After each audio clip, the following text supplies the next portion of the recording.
Hello, Xbox Nation. Welcome to this week's fire episode of the Xbox Factor podcast. I'm your host, Mr. Boomstick XL, and my God, do we have a show for you. Not only is the panel stacked with unbelievable community members who strive to not only be amazing content creators, but gamers at their core. And of course, the topics that we're going to be talking about are the hottest ones off of the presses. So let's get into the introduction so we can jump right into this fire show. And first up, you know him as the co-host with the co-most, who has also been called the man with no fear. They call him Daredevil. No, they actually call him Zemi Games. Zemi, welcome to the show, my friend. Thank you so much, Boom. The man with no fear, a statement that was never more untrue. But I am super excited to be here. Man, these topics, I think these topics might be some of your best work that you've ever done. So I'm just super excited to be on this show, as I am every Thursday, and I cannot wait to dive in and start talking about these amazing topics and about Xbox. So yeah, well, I definitely appreciate you being here, and that's a very kind compliment. It's funny because we were talking pre-game, and I don't say this for a lot of my work. I look at my work, I read it, I proofread it a third time before I send it. But this particular show, after I wrote it, I sat back in the chair and I was like, you know what? This might be not only the best of 2020, this actually might be my best work. So I hope that it turns out that way and that everyone in the chat is going to enjoy today's show. But next up, you know him as our resident educator, but not only is he an amazing human being for that, with the teaching that he does for his professional career, he actually can do interviews like anybody's business. As a matter of fact, his Xbox expansion pass is blowing up, and it's a show that you need to watch more often. Please welcome Insipid Ghost. What's up, guys? Thank you for having me back on. It is a pleasure to be here. I appreciate the kind words about XEP. I'm stoked to talk about some Xbox, man. With all this PS5 stuff, the pressure that's going on Xbox, man, we've got a lot to talk about. Hello to chat. Let's do this. Yes, well, thanks for being here, dude. And yes, there has been a lot of great PlayStation information the last couple of weeks. And of course, not to be outdone, Xbox has been, of course, towing the line. And we're going to get right into that. Next up, again, speaking of PlayStation, we have a representative that not only has an amazing show called The Trophy Room, but he is what most PlayStation gamers and community members should strive to be. In fact, he is hashtag fun and, more importantly, hashtag fair. Please welcome to the show, Mr. Badbit. I have some bad news, everybody. I have an inside source that tells me that Sony is doomed. I have also another inside source, shall be nameless. Also, Xbox is they're losers. They're always going to be losers forever. Dreamcast 2, baby. Stadia Connect, man. Stadia Connect. Stadia Connect. July 14th. Oh my God, me and my 5 friends, we're going to be watching that Stadia Connect. We are going to be whelmed. Yeah. What's up, man? I'm happy to be here. I'm happy to talk Xbox. There's so much awesome stuff happening in the world of games. Who needs E3? Let the past die. Kill it if you have to. Well, ESA will kill it for you. So, yeah, I'm doing fine. Well, thanks for being here, Joe. Super appreciate it. And of course, last but no way least, someone that we have recently added to the panel on a regular basis. You know him as our very good friend all the way across the continent from Germany. He has become not only a prominent community member, but quite frankly, an up-and-coming rising star in the YouTube game, and his content creation game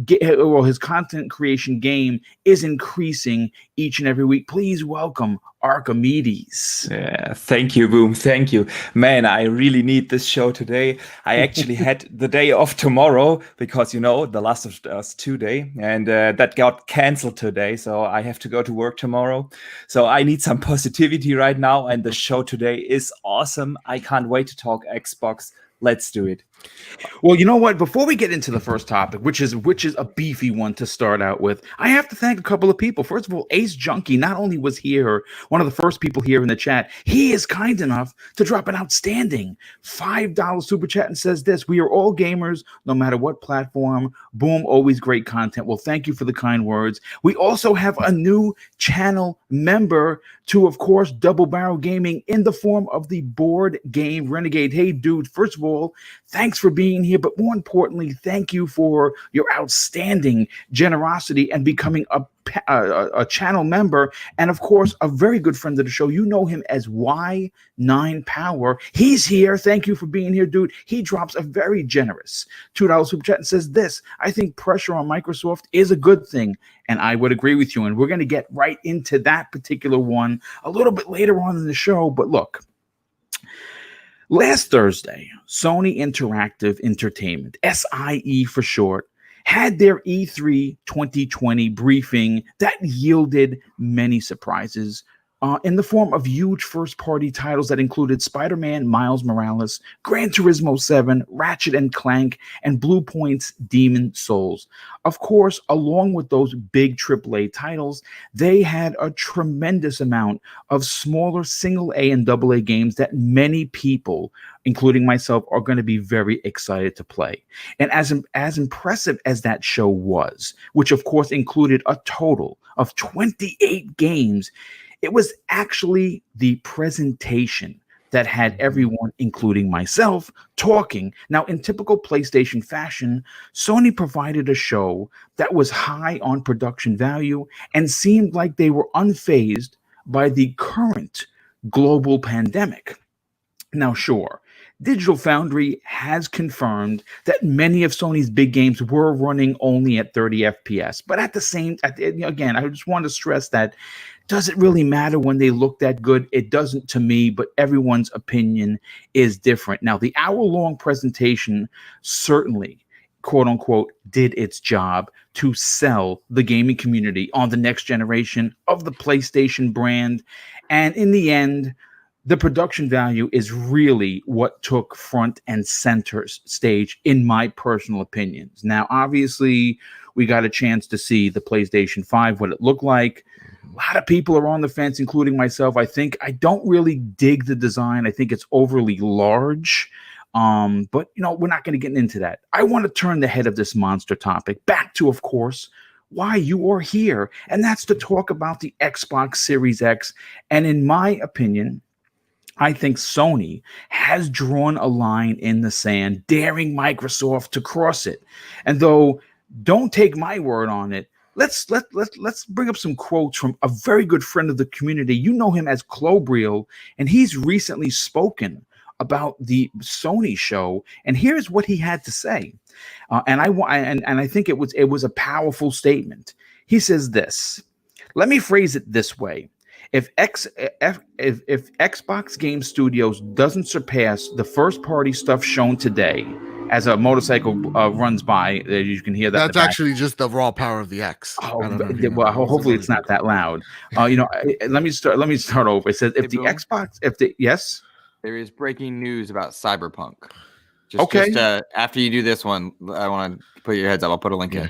Yeah, okay. You know what? We'll actually have you lead that. Let me just read what Clobriel had to say, and then we're going to get into the breaking news that Luke has. It says a lot. He said this: if Xbox Game Studios doesn't surpass the first-party stuff shown today, there's something incredibly wrong with the positive insights I'm sharing with you for all of these past years. My very own perception of things and the direction Xbox Game Studios is heading towards. Now, he also said this: a lot of things Xbox can learn from the PlayStation presentation today. The production values were great. Love the PS Studios logos prior to first-party games. Good variety, showing next-generation games at 1080p, 30 FPS, plus low bitrate is horrible. More gameplay, any other ideas? So before we get into what the panel has to say about this, Luke, why don't you break down this breaking news for us? Yeah, so just now, about 2 minutes ago at this point, Cyberpunk tweeted out that they have moved the launch of Cyberpunk 2077 from September 17th to November 19th. Holy Now, matrimony. they put out a letter on Twitter, and I'm sure there are other social media spots, saying that the game is finished gameplay-wise, quests, cutscenes, skills, items, all of that is done.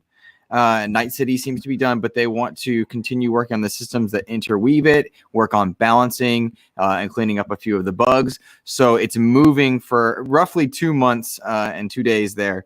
I will point out that's the end of like the quote. They've got a much longer letter there.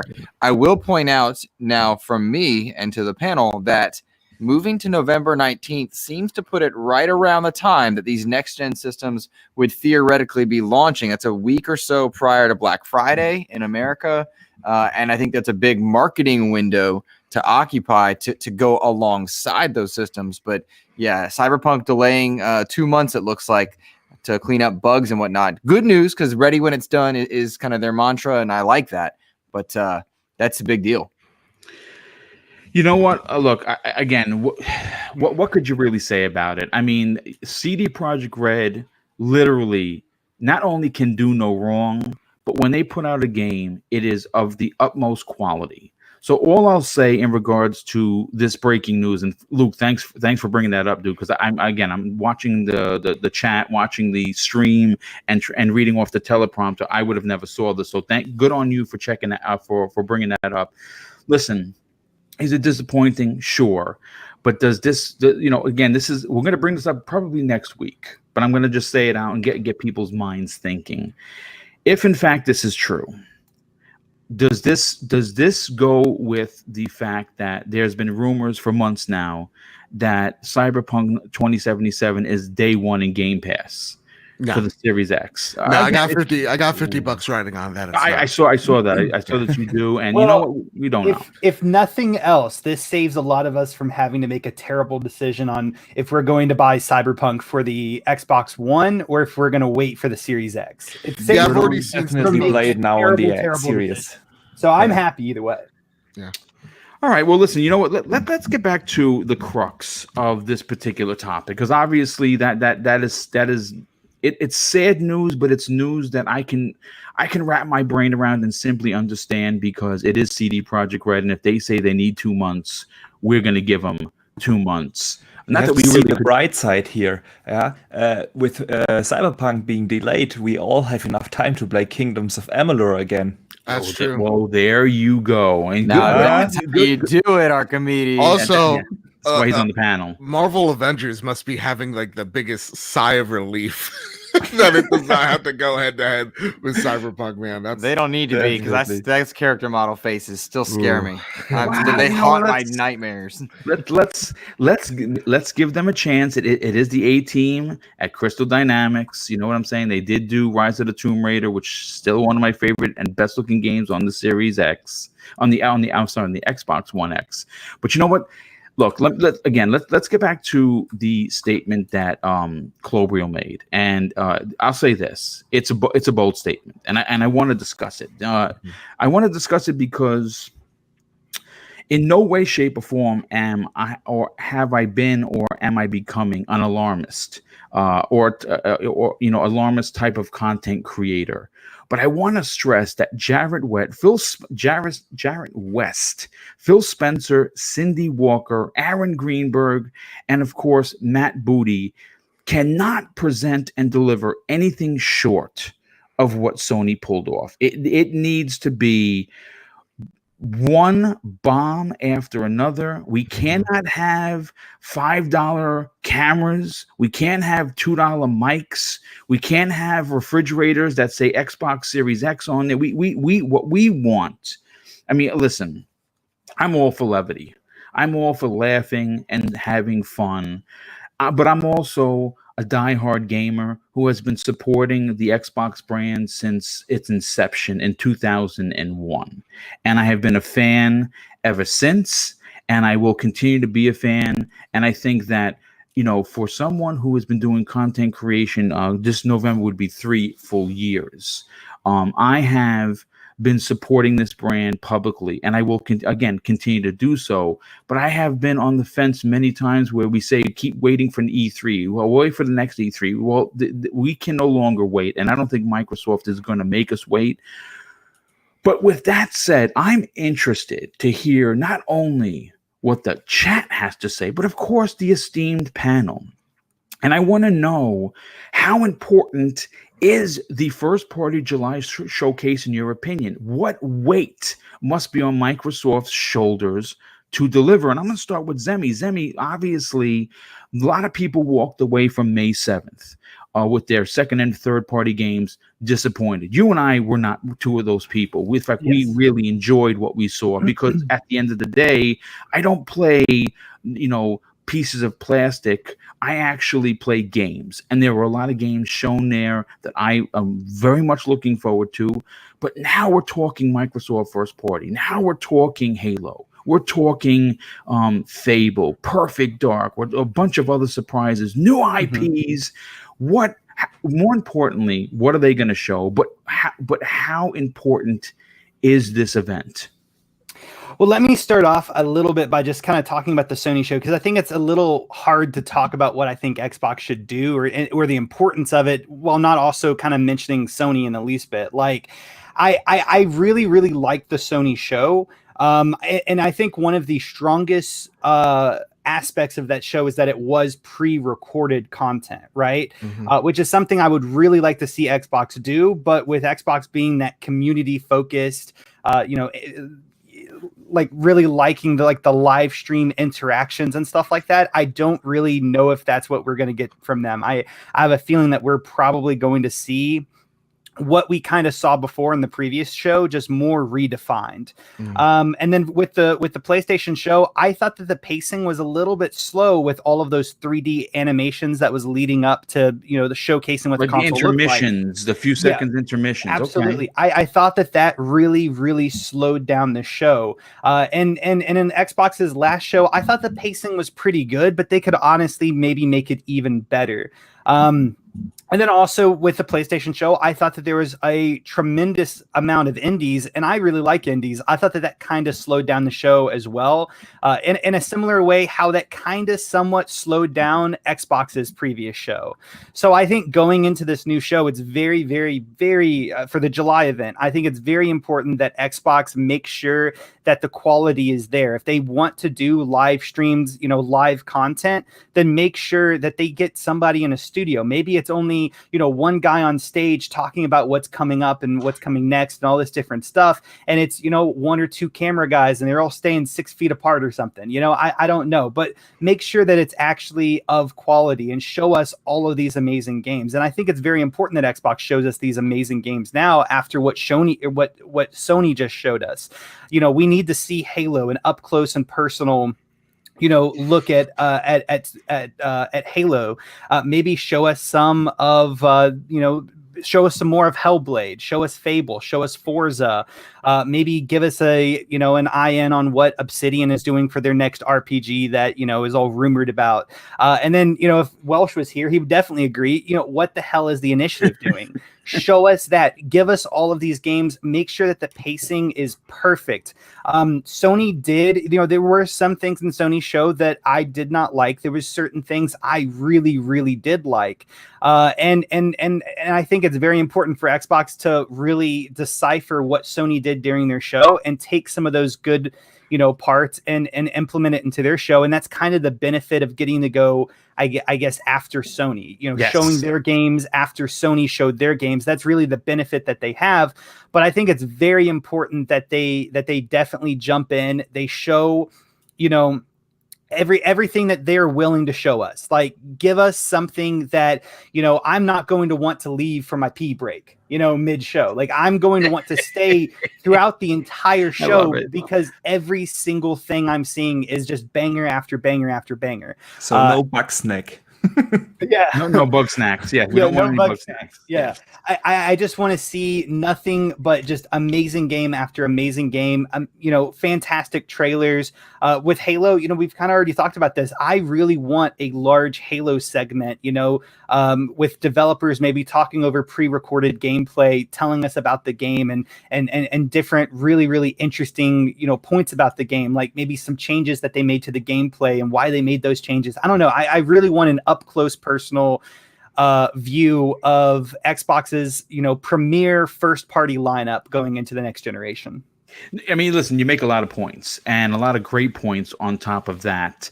And I think that Microsoft is listening. I think Microsoft is watching. I think they took exactly what they needed to take away from May 7th's criticism. And I also think that they have a distinct advantage, like you were implying. Sure. Going second has always been Sony's bread and butter. As a matter of fact, talking about Sony, I'm going to bring Mr. Badbit into the conversation. Yeah. But before I do, Joe, I have to catch up on the outstanding amount of super chats that have come in. As we close in on 300 people already here watching, and we're only 20 minutes into the show, man, I want to thank everybody for being here because that is pretty dope. First of all, a good friend of the show, good friend, good human being. You know him as Studio Nintendo Direct. He drops a very generous $5 super chat, and he says, "Long time no see, Boom. Keep up the good work, my guy."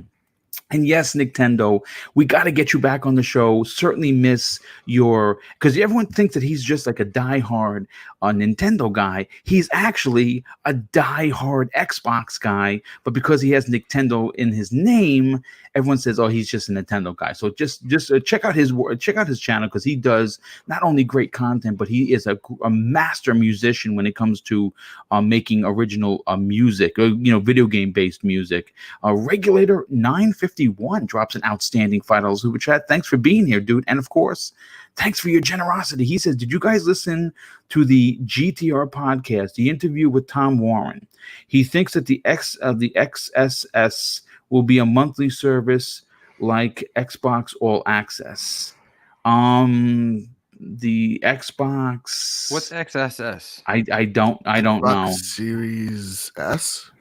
Do they mean? Maybe he means Lockhart Xbox Series S. Yeah, probably. Yeah, I don't think it's going to be. No, you're going to buy the console, and it's going to be end of the story. Maybe he's referring to Project X Cloud, but Project X Cloud has already been confirmed to be included in Ultimate. So I'm not sure. You know what? Rephrase your question, my brother, and we will reread it.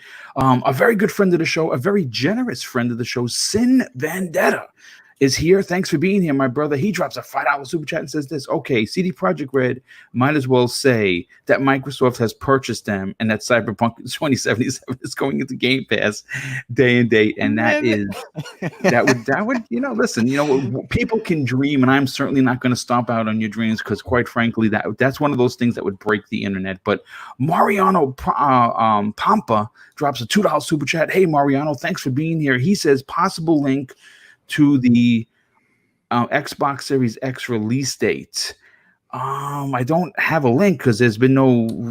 I think he might have been maybe talking about the Cyberpunk news. I'm not sure. Okay, so yeah, that Cyberpunk is probably going to be November a launch 19th. date. Because that's the first thing I thought of whenever I heard that date. Like maybe they're going to release the same day that the Xbox Series, X is going to release, because they do have that marketing deal. Yeah, but if they do that, then they have to have that patch ready at launch, and they already confirmed they won't be able to make that patch ready for launch. Coming until 2021. That's been confirmed already by them. Yeah, so that's been confirmed. But Sin Vendetta once again drops a $2 super chat. Thank you for your generosity. And he says, "Mr. Badbit, I'll take that bet. LOL. Drunken Ninja is here. Hey, dude, thanks for hanging out." He drops a very generous $2 super chat. Says Cyberpunk just got delayed to November. Yes, we were talking about that previously, and that's fine. I mean, listen, it is what it is.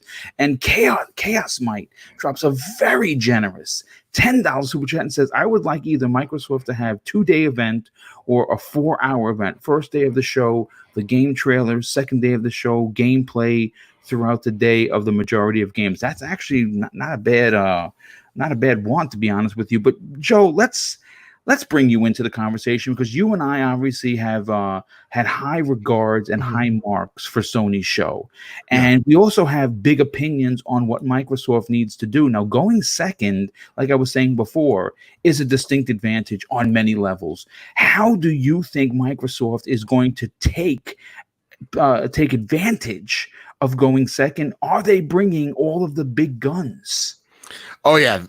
When they say a lot of mic drop moments, or they're teasing that, this is gonna be huge. And I'm usually the guy that's like, temper expectations, everybody. Bring the expectations to the floor.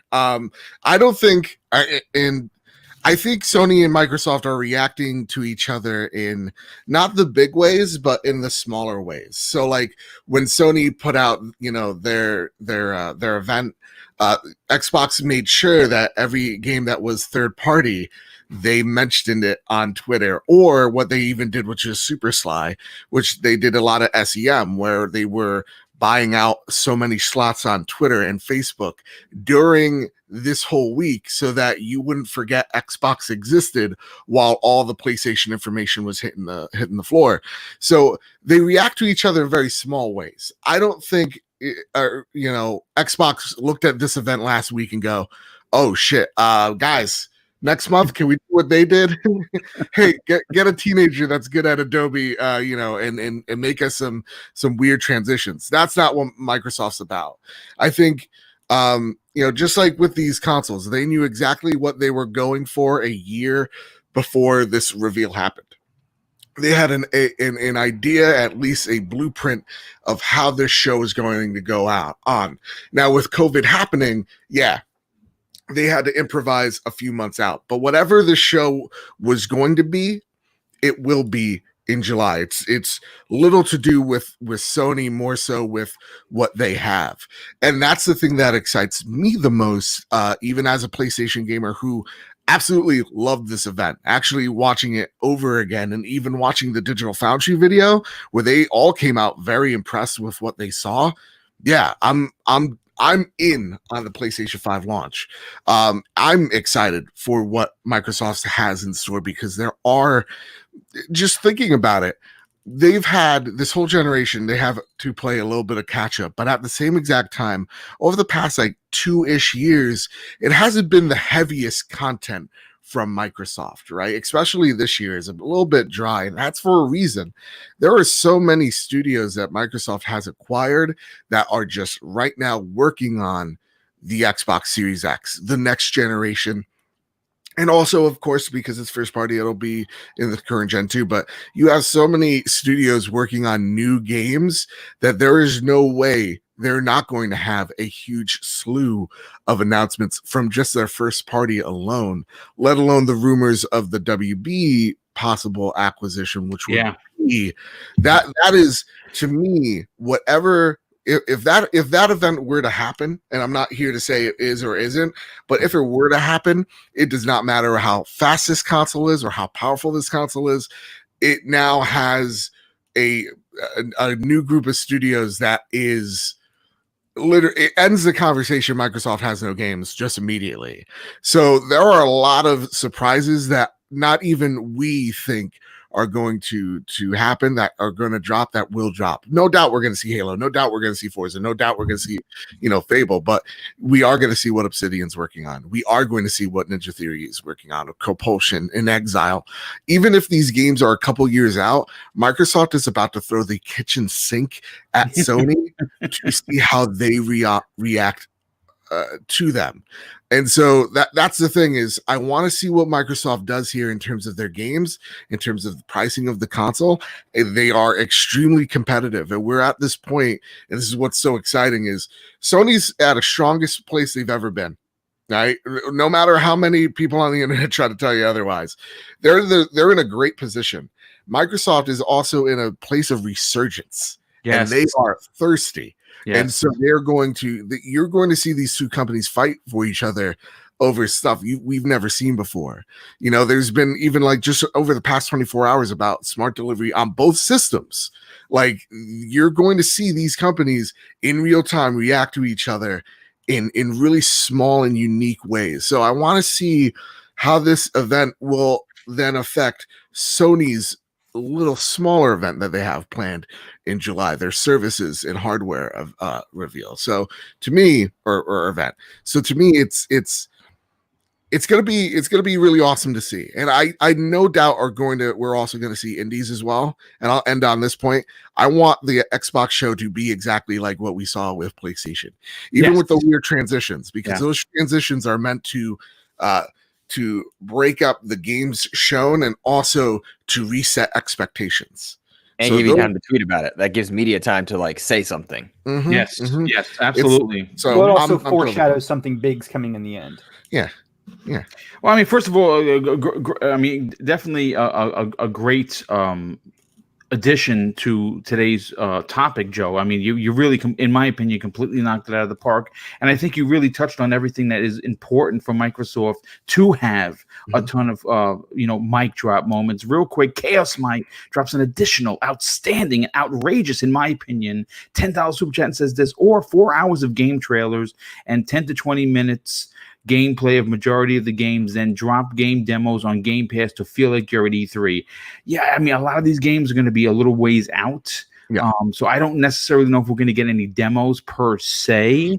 I wouldn't be surprised if you get just a few, but also understand, everyone, like, you're going to see a lot of CG trailers. You're going to see a lot of things that may not be representative of the actual gameplay.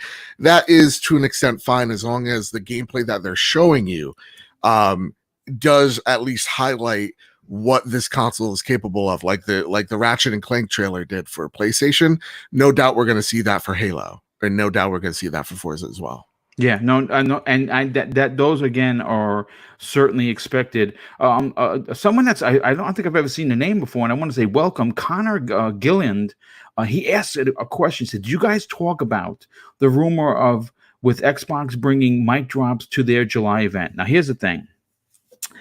The information that you're talking about, no, we didn't go into it, and I'm not going to, because we are going to be talking about that on tomorrow morning's Breakfast with Boom. I wrote an original topic for that. I have a lot of quotes from the leaker, but I also have some quotes from both Benji Sales, who has an inside track to what's going on for July for Microsoft specifically, and Shinobi 602 also chimed in the same day.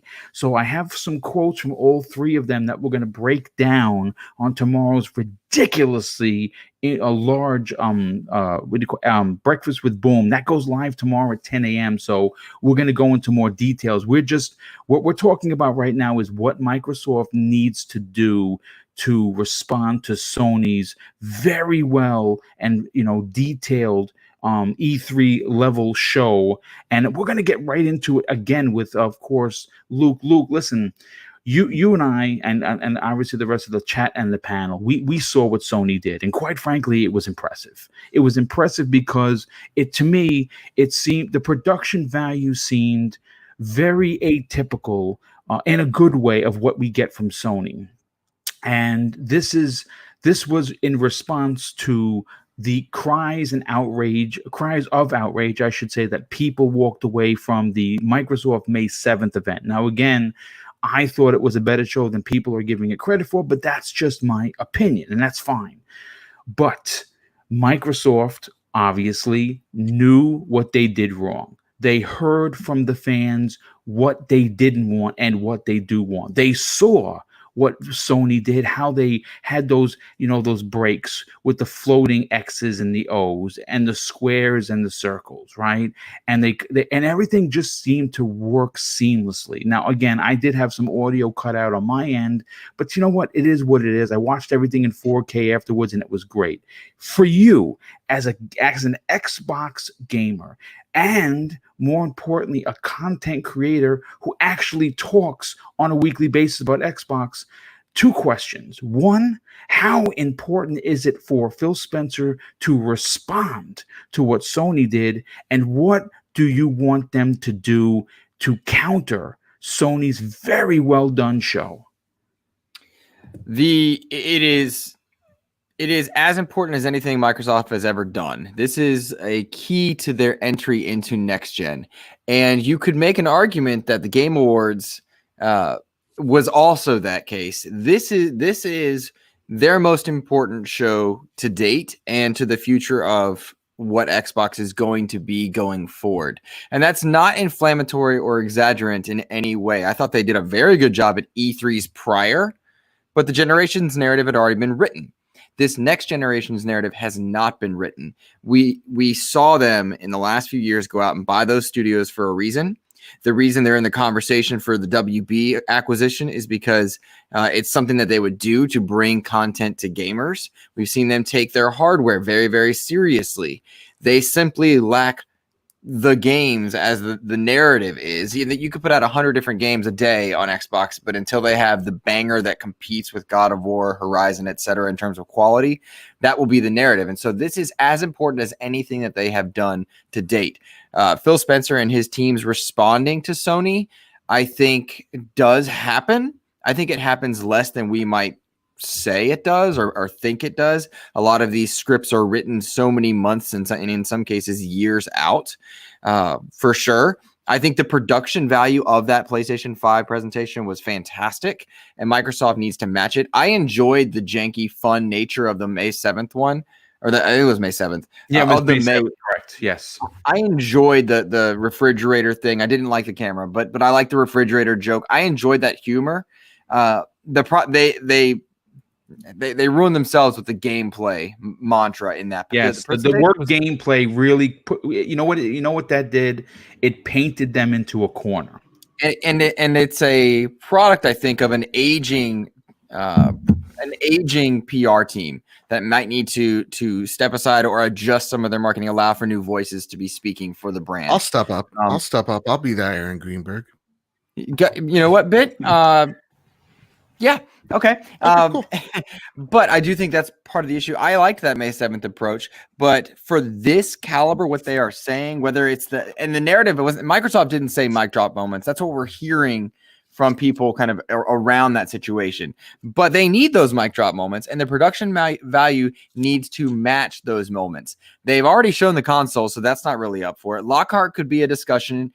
As we're thinking it's real at this point now, they need to clear up messaging on that, and it's got to be games for 1, 2, and 3 years out. So Microsoft needs to absolutely control that messaging as much as possible, and it's got to be good. I mean, Sony was able to reveal a console, and how do you beat that? You beat that by showing gameplay out the door, addressing concerns, and being clear about things that we don't have clarity on for Sony. We don't know exactly how much back compat is operating on the same level. It's not evident to the masses. We don't know about services on PlayStation 5, because we all take for granted PlayStation Plus and Now are all going to work, but they need to say those things. Microsoft can control their narrative throughout, and their production value must be high.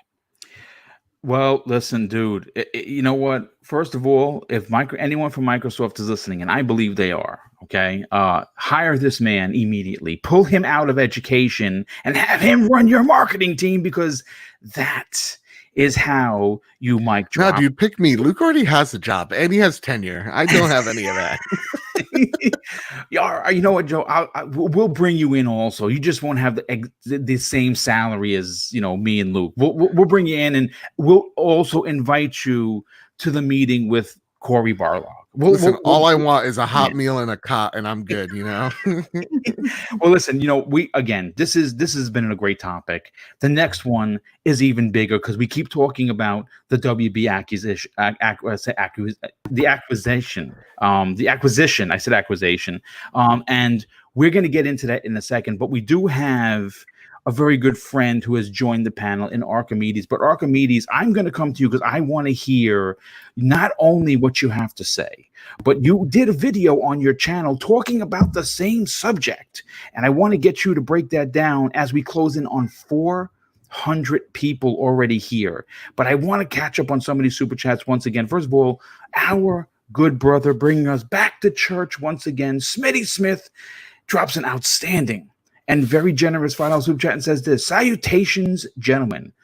Glad to see you here and safe, And shout out to the entire chat, the Book of X. Well, thank you for being here.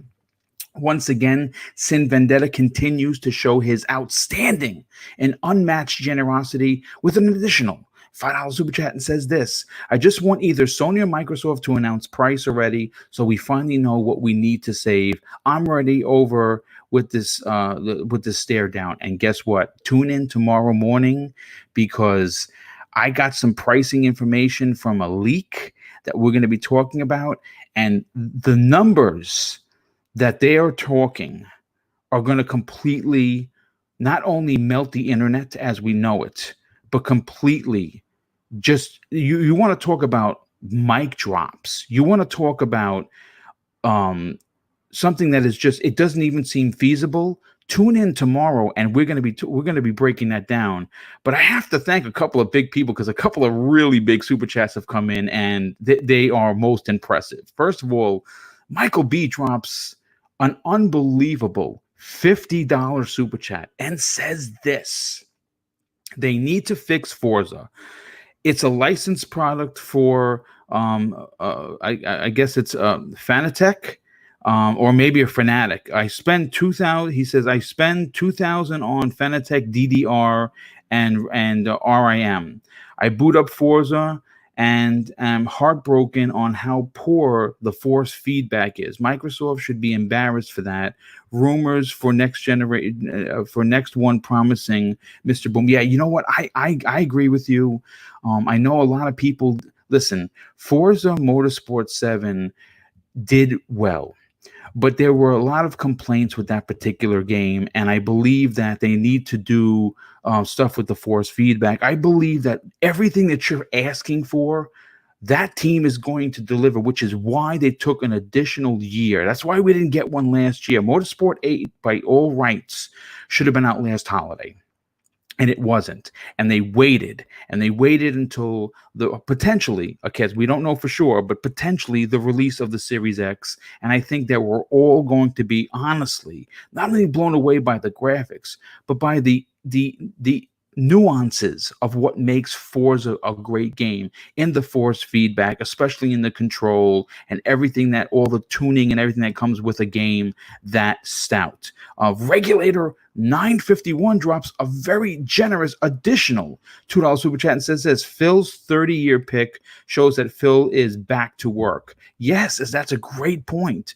JD Gamer, who is a good friend of the show and a very generous friend as well, he drops, wow, a $50 super chat and says this: it is important for Microsoft to remain aware of what Sony is doing and make necessary adjustments, but it's equally, if not more important, that Microsoft charts its own path while controlling the narrative and showing the advantages of the Xbox platform for the win. I don't think I could have said it any better. They should hire you for marketing as well. And Siku Yumi is here. Thanks for being here, Siku. Really appreciate you hanging out. They drop a $5 super chat and says this: Tom Warren thinks Lockhart will be released initially as Xbox All Access for $20 per month, will include Game Pass Ultimate and the Series X console. Oh, I think that's what the other gentleman was talking about. Well, if that in fact is the case, wow, $20 a month to get that, they can get my money. But Archimedes, listen, everyone on this panel so far has had incredible opinions on what Microsoft needs to do. But I want to know what you think they have to do in order to not only counter Sony's amazing show, because I know a lot of people in the chat are saying, no, Boom, just a second, it wasn't that good of a show. Everyone has a different opinion. I gave it an 8.5. I really walked away with a lot of games that I'm personally going to play that many people are going to pass on, especially in the platformer area. A lot of people don't like those games. I do. I'm an old bastard. I like those old games. Yeah, me too. But my question to you, Archimedes, is you've heard from the panel. We all know what we want them to do, but what do you think that they absolutely need to bring to this July show to prove not only to the Xbox fan base, but to the people potentially considering either coming back or being an Xbox gamer for the first time? What do they need to do to get those gamers? Well, before I answer your question, Boom, I want to put in a fun fact here. I don't know if I have told that one before, but you cited the Twitter insider Klobrille. Yeah, he's actually a German dude. Yeah, I don't know him personally, but really? I didn't know that. Klobrille is German. Yeah, and I don't know if everyone knows what his nickname means. It's pronounced Klobrille, and it means toilet seat. Oh, shit. No way. Hey, what a fun fact. Yeah, just wanted to throw that out there. I feel like I need to have some smart aleck remark, but I can't think of anything clever enough. This guy wins the internet right there. Like, God. I love it. So, yeah, what does Xbox need to do?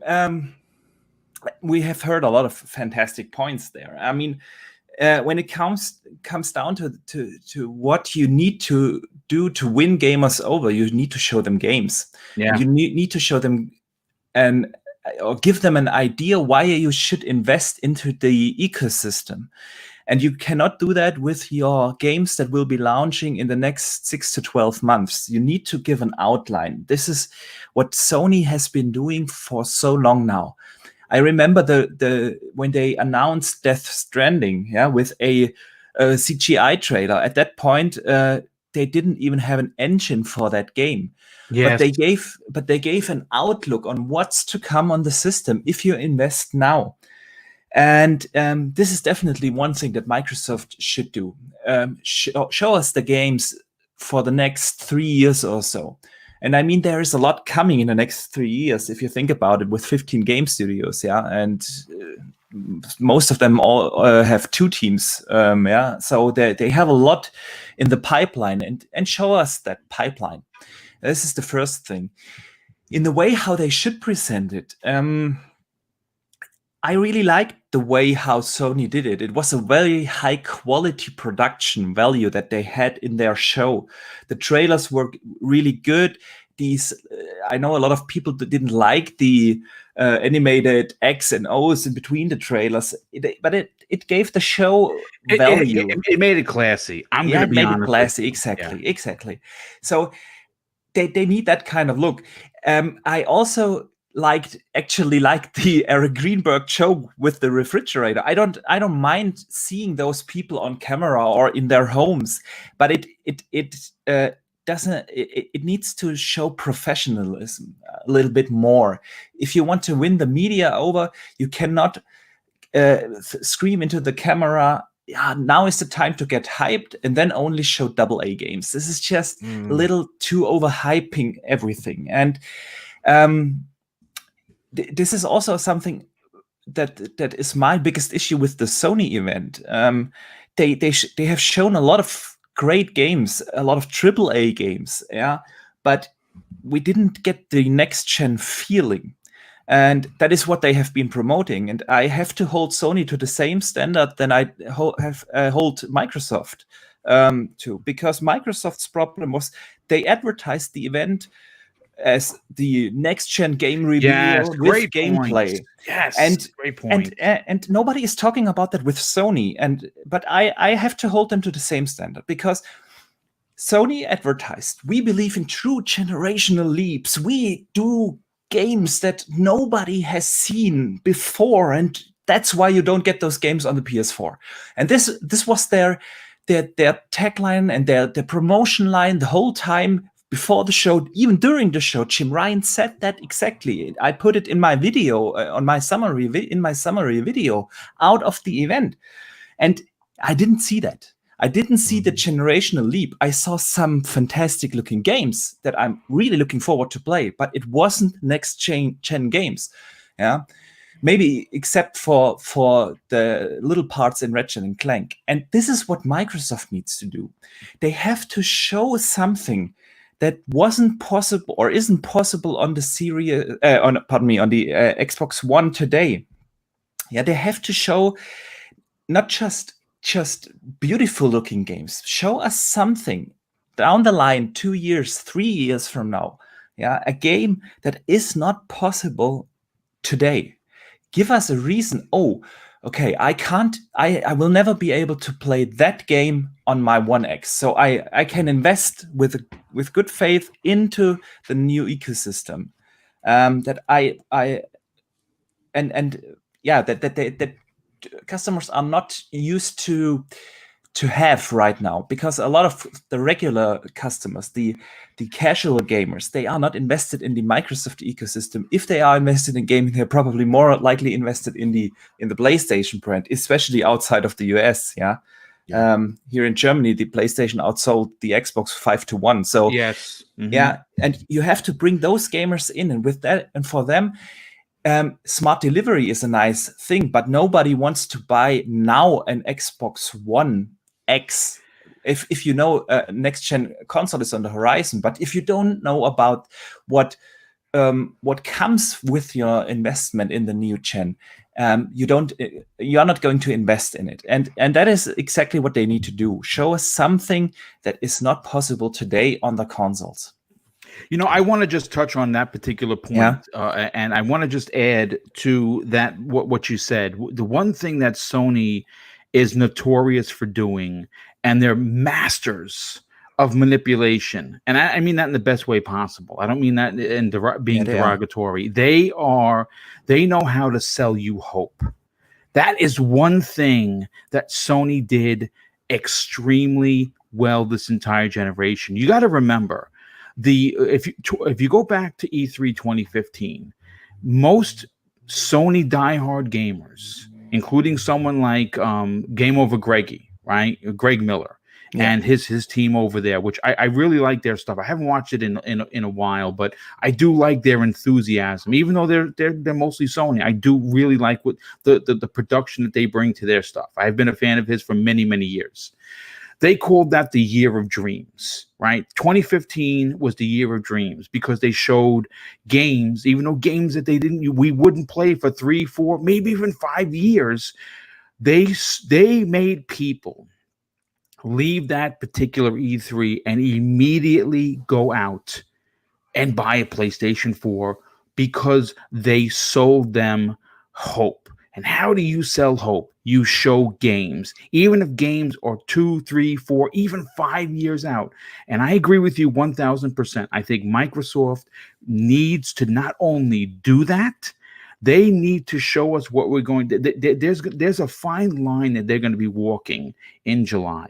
They need to show us why we have to buy the new console, which they're going to do, and they're going to have to show us why they want people to eventually invest in the ecosystem moving down the line. And that could be in any way: buying the X, buying the S, playing on your mobile, on your tablet, on the go, using the Razer Kishi, which I actually just got, and using xCloud. Yeah. And to just kind of elaborate on that, they're not just selling you hope, they're telling you a story. And I think Adam Sessler actually said it the best. When you hear these pitches, when you see an E3 show, they're telling you a tale. And that tale is what is the roadmap? What are we about for the next at least 2 to 3 years as a company? What can you expect from us? And what is that narrative going into it? And one thing that I want to agree with and push a little bit back on Archimedes' point is you can't have COVID be the narrative. Exactly. Right? Good point. That is true. And very you good can't point. let your conference be defined by that. So I really do like, again, I said this on this week's Trophy Room, where Sony opened up with Nathan Drake talking to Sam, going, different choices, what could have been, and Sam going, no, I like the hand we've been dealt, and then showing you the history of PlayStation leading up to then GTA 4. Yeah. But that's the thing is, but at the same time, they are defined by COVID, because that stream, look, I got gigabit internet, y'all. I had no problem looking at it, but yeah, there was times it was artifacting, and it wasn't until I sat down and watched it with my brother that, like, when I saw it in 4K, I was like, oh, because like Spider-Man, I was like, okay, like we were talking before, like, okay, more Spider-Man, cool, but show me why it's next gen. Looking at it in 4K, looking at those stills in 4K as well, oh my god, I'm so in. Like seeing Ratchet and Clank, that blew my mind. Like, but at the same exact time, then to agree with you a little bit here, there are also games like that iOS game that made it there, going like, why are you here, right? Like there's still bug snacks, which I don't know. What is the you see, I don't get it. I do not I get agree it. with you. The stream didn't do a lot of the game's justice, but here comes the thing about this. Who is watching the stuff twice? This is only us hardcore core gamers and nerds. We are looking at those trailers a second time, a third time, and then enjoying them and appreciating them. But the masses, they are watching it only once, and you only have one shot on a first impression. And that is what you need to nail. And this is, I really think if Microsoft is also, for some reason that I have not understood yet, also limited in the upload bandwidth on why they can't stream in 4K 60, then just ditch the stream and put the video online. It does not do your games justice. And the first impression is what counts. And most of the gamers, they especially the casual ones, they do not watch the entire event at all. They only watch the little snippets that they find when they scroll down their timeline on Twitter, Instagram, Facebook, or whatever. With these little snippets, you have to have such a good quality that you convince people, wow, this is next gen. And these crappy 1080p streams do not do the game's justice. This is just, I agree, and I think they're going to take that into account. And I listen, I'm all for spectacle, right? I'm all for leading up to the conference, showing on Mixer, showing on on every what. But you know what? At the end of the day, you could easily just go and use video on demand platforms. Do an hour and 15 and like Archimedes was saying, put everything in 4K 60 so you see it once, you watch it once, the casuals watch it and they go, holy shit, are you kidding me? And then what happens is we make podcasts, we freak out, and you and I and everybody that's in the 400 plus people here go and watch it again and again. But you're right. You're right, Archimedes. First impressions are key, and these are a lot of big games from what we're hearing are going to be there. But I want to move on to one of the bigger topics of the show. But before I do, I just have to catch up on some of these super chats once again, and we're going to start with a good friend of the show. In fact, he is a very generous friend of the show. You know him as Pixel Bit G. He drops a very generous $10 super chat and says this, and this is a great point, Pixel. He says, remember, Series X reveal.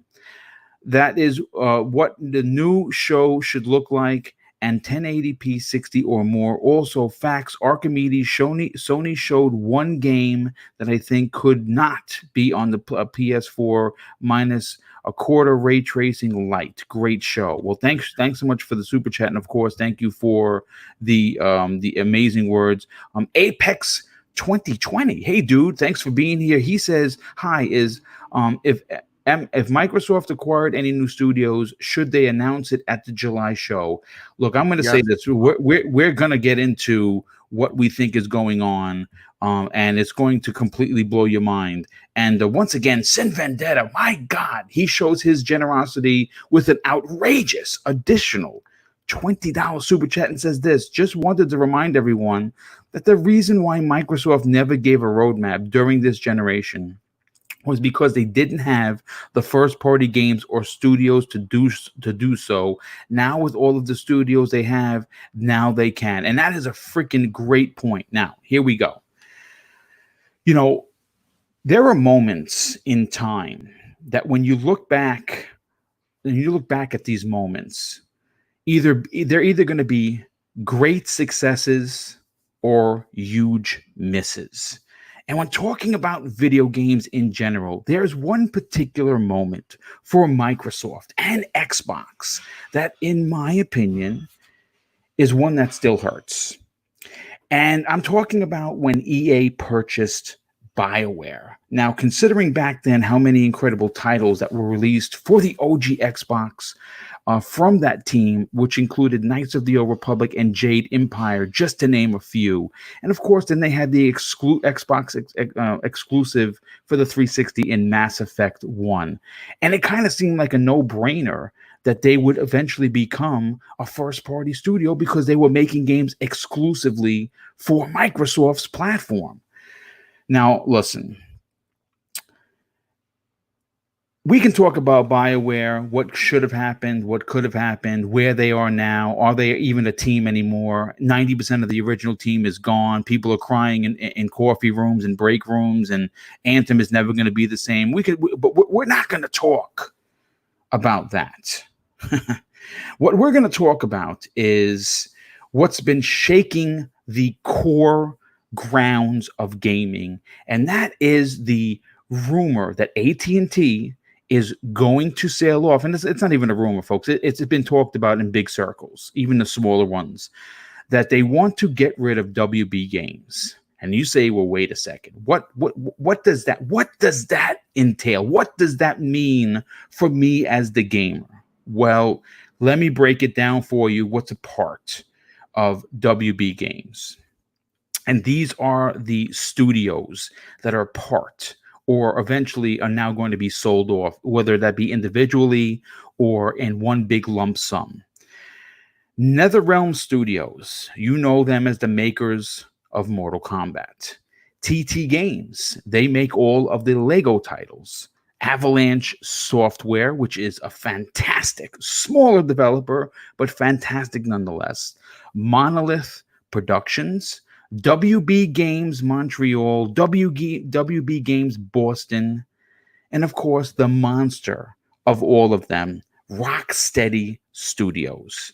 Now, it goes without saying how big this could be for Xbox Game Studio to pick up even one of these studios. But now the new rumor is we are hearing, and I'm getting goosebumps, folks, just even saying this out loud. And we've been hearing this from smaller circles, and it's starting to now make a lot of sense. For the price of $4 billion? A price of a Star Wars, yes. Yes, $4 billion.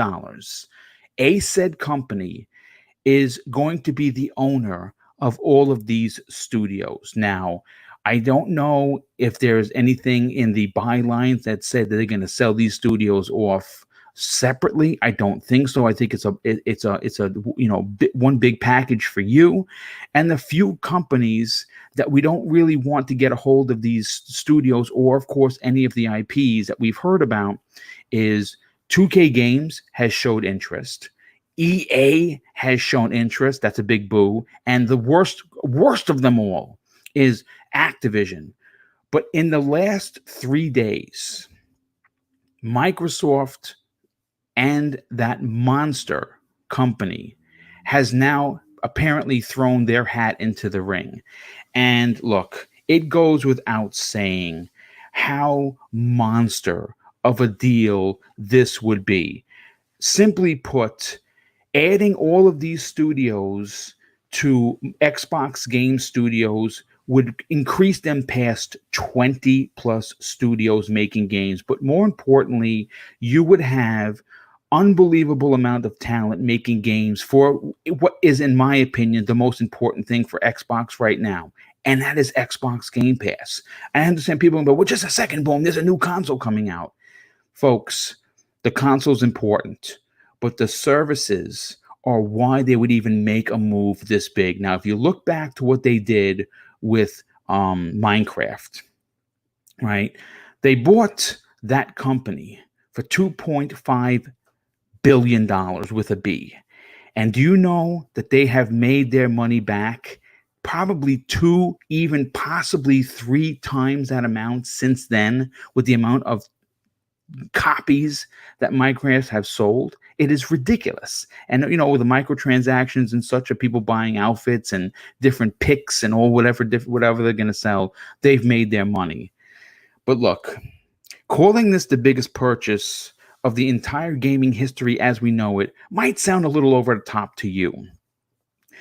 But let's break this down so you understand the value of what this would do for Xbox. Okay, and I know there's going to be people in the chat, but well, just a second. And Microsoft, do they even have the money? Well, let's break it down. Let's break it down. So I did the research, and I'm going to talk about it. And I'm going to get the panel's opinion on this potential, again, folks, potential deal. Microsoft currently is worth over $1 trillion with a T. Okay, so you say, do they have the money? The answer is yes, they do. And then when you talk about EA, you talk about Activision, you talk about 2K. What is their core value for their companies? Well, I went to the internet and did a bunch of research and broke those numbers down. And as it stands right now, Microsoft as one company has more money, almost double, than all three of those companies combined. Okay, so the core value for EA, they're currently worth $36 billion with a B.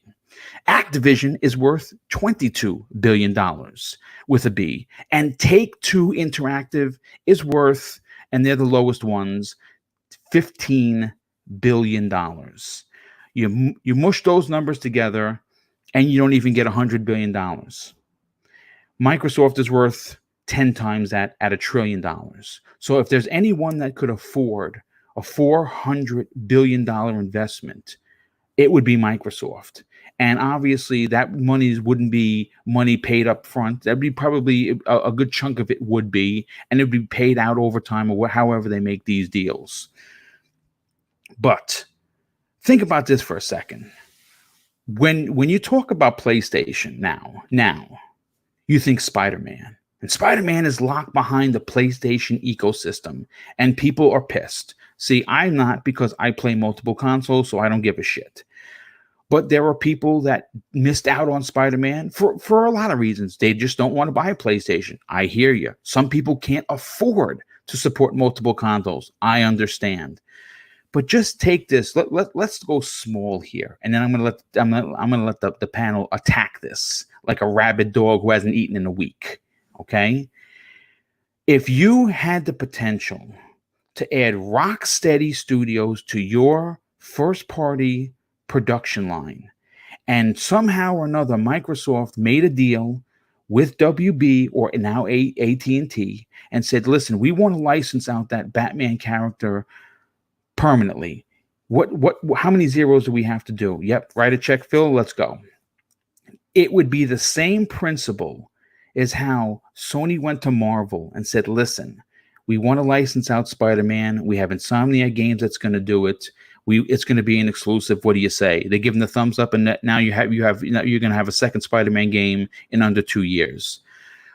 Zemi, I want to go to you first because because I know you're chomping at the bit because one, Batman, but two, possibly Harry Potter being exclusive. There you go. So let's break this down because we're going to be gnawing on this almost probably for the remainder of the show. Mm-hmm. For you personally, how monster of a deal would it be?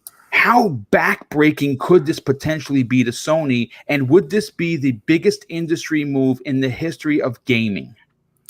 Well, to start, Boom, I just want to say I'm a little upset you did not mention Portkey Games.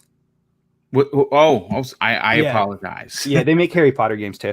Anyway, just saying, well, they mostly just do like mobile games, but they're really, I think, like pretty much the only studio that has actually published any Harry Potter games here recently.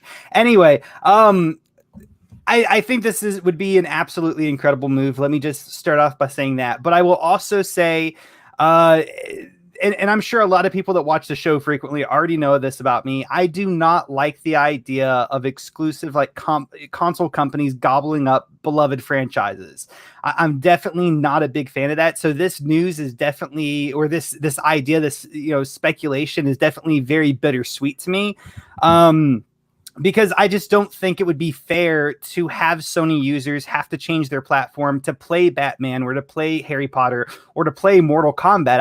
I don't like the idea of that. But with that being said, Sony probably doesn't have enough money to make this purchase, and I would much rather see Warner Brothers games be in the hands of Xbox than the evil corporation that we know as EA, or the other evil corporation that we know as Activision, or the less evil corporation but still money hungry with, you know, their 2K games, 2K. Right, I would definitely want Warner Brothers games to go to Xbox, who I have a lot more faith will treat these studios and their employees a heck of a lot better than EA, Activision, or Take-Two. But no, right. So I will say that. So I think that this is an absolutely amazing idea for Xbox to jump into, if they're willing or if they're able to jump into it. You know, and if they were able to get all of the studios and to get the licensing for all of the IPs, I think is another thing, another major like nuance to this. That would be just one of the biggest W's for the brand. And I definitely am going to say, I think it's going to be the biggest purchase in gaming history, bar none. Right. Because that, you know, because after, if there are any publishing contracts that they would have to deal with, kind of like whenever they acquired Obsidian, you know, they already had a publishing contract for the Outer Worlds. I don't know how WB Games publishes their games, if it's self-published or if they have an outside publisher. No, they are the publisher. Yeah. Are they the publisher? Okay. So without publishing contracts, that basically means that Lord of the Rings, Mortal Kombat, Harry Potter, and a long line of DC characters, including Batman, and God only knows what else, will be able to be first-party Xbox exclusive games if they wanted to take that route. However, I think if they did acquire WB Games, they would probably take it more of the Minecraft approach, where they publish on all platforms, because you're going to get more money that way.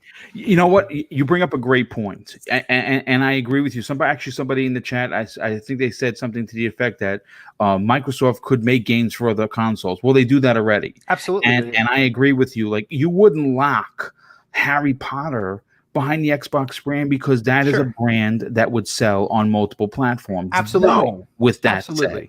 Same as Lord of the Rings, same as Mortal Kombat. I mean, but they do that anyway. I mean, you can play your Xbox games on your PC, on your cell phone, soon on your refrigerator.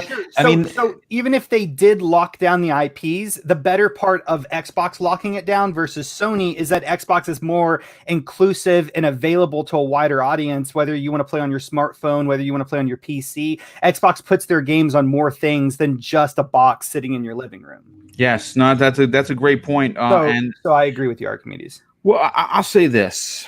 I need to add something too. And I'll come back to you in a second. Yeah. What you said makes a lot of sense. It's perfectly laid out point. I think that's very easy to digest and understand.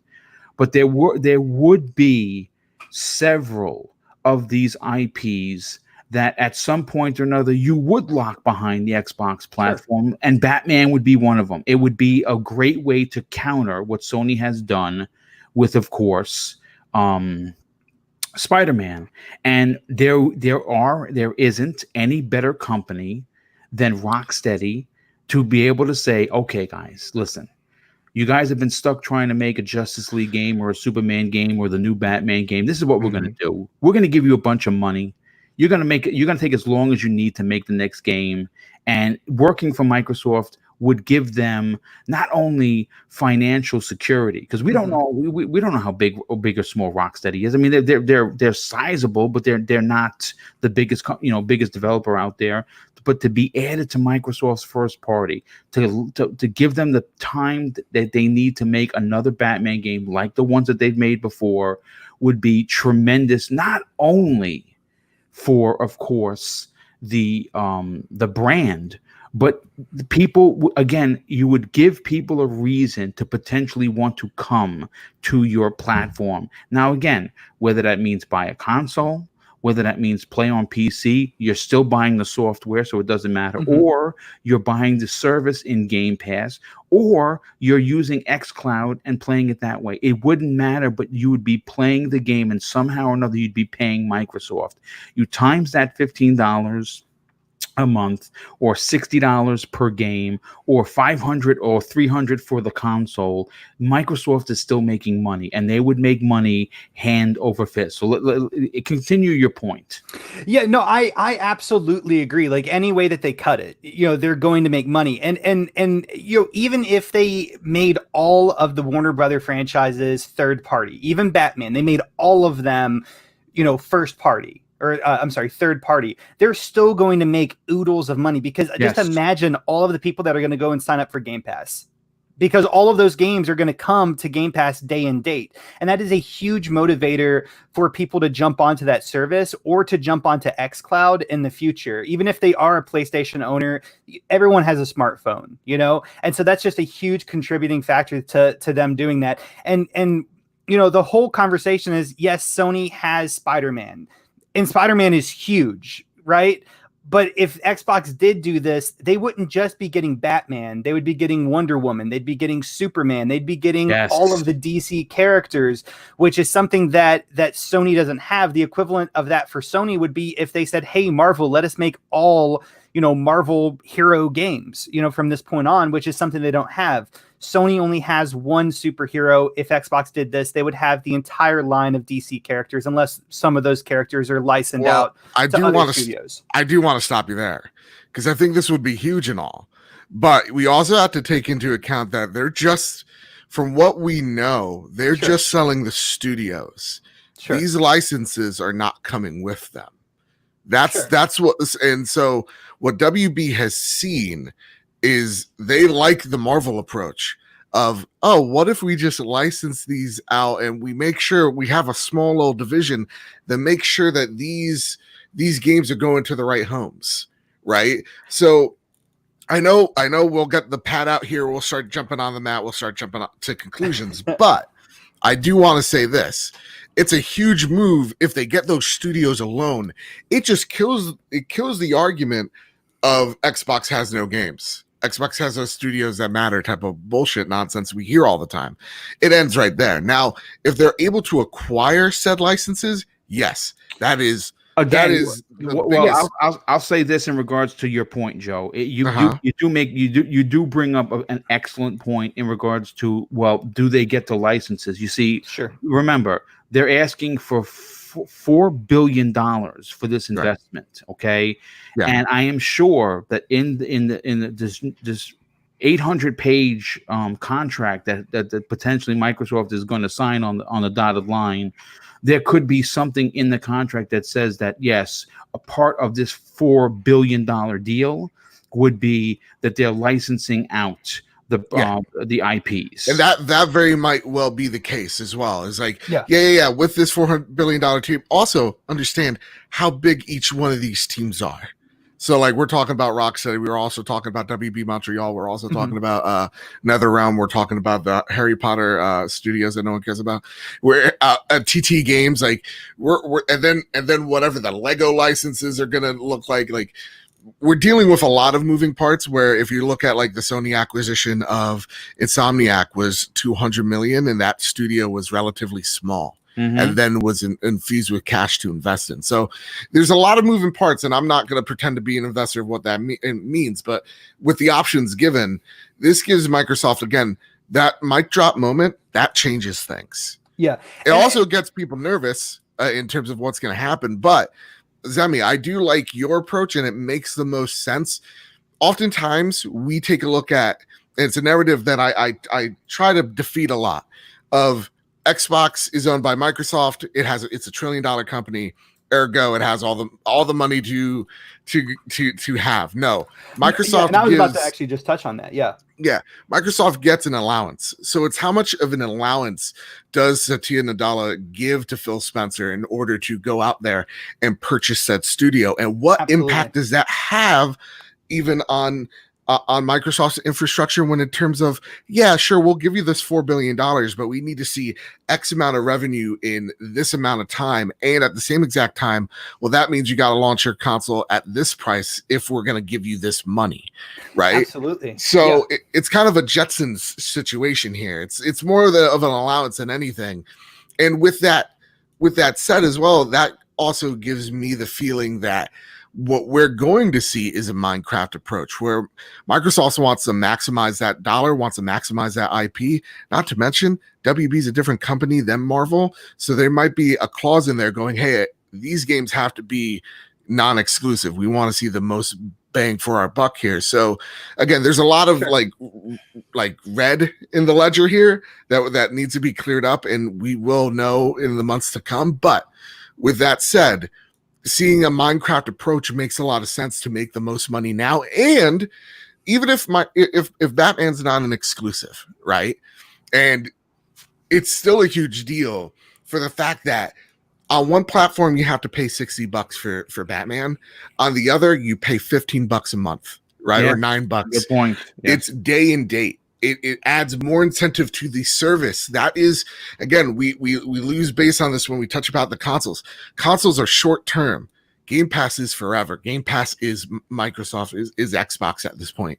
Yeah. So it incentivizes people to get on this service, and at the same exact time, highlight the fact that Sony Spider-Man is not on this service, is not as cool.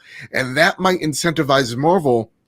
Whenever and how long this deal they have with Spider-Man, this might incentivize Marvel when that deal is over to go, okay, now you got to MLB the show this game. We want Spider-Man everywhere. Yes, that's a great point. It puts heat on everybody, but it's an awesome deal. And I think what you just said there is an absolutely an amazing thing to think about, is that, yeah, Microsoft is a huge company. Yes, they're worth, $1 trillion, but $4 billion is not nothing, right?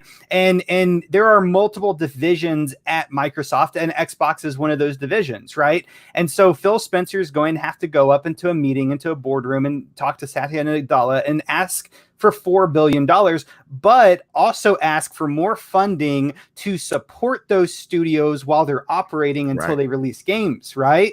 Right. So there's a lot more than just Xbox. All they got to do is just write the check, right? There's a lot more backroom talks and strategies that go into this than just $4 billion and you get it all. And with the point that you also mentioned about having those IPs, I think that is one of the most important aspects of Xbox going and doing that, because they can go and buy studios all day long and not get IPs, right? But the whole point of them buying Warner Brothers games is to get the IPs of Warner Brothers games. Yep. Otherwise, there's no incentive of course, yes, you're going to get talented teams, right? You're going to get Monolith, you're going to get Rocksteady, you're going to get all the Warner Brothers Montreal, you're going to get all of these very, very talented game studios, and that's great, but you can go get game studios other places. So the whole incentive of them getting this. No, Zam, you cannot go get IPs. You cannot go get a Rocksteady or go get a Nether Realm on a whim. If you're willing, if you're willing to spend the money, you can. Where are you going to get that? They're spending money on an initiative, and we haven't seen a darn thing. Like, I don't. Well, you know what? Look, I'm going to bring you into the conversation because I do want you to really touch on that point. But let me just catch up on some of the super chats. First of all, Abacab72, or Abacab, I should say, 72 drops a very generous $2 super chat and says this: to be fair, buying WB would be finalized by Satya, and that is absolutely correct. And that is why Phil Spencer sits on his right-hand side. And that's why he's was invited into the big boardroom, and he has his ear directly. And you know how you know that Phil Spencer has his ear directly? Because he went in when he was promoted with a promise. And he has not only made money on that promise, he has made Xbox a brand to be reckoned with. And when you heard that interview with Phil Spencer say that they have the full support of Microsoft when it comes to pricing the Series X, that's him telling you that, yes, they have permission directly from Satya Nadella to say, you know what you're doing, you're here for a reason, go make us money. JD Gamer drops a $10 super chat. Hey, JD, thank you for being here, dude.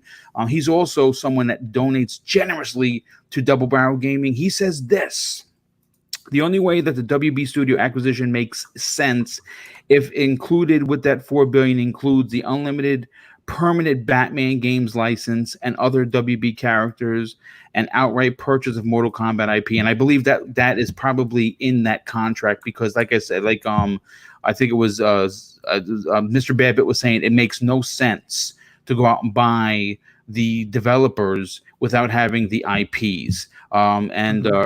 Restored Hades drops a very generous $5 super chat. Thanks for being here, dude. He says this: I agree that Microsoft would be willing to share the games, but Xbox gets to cherry pick what games they want exclusively on the platform. PS Matrix.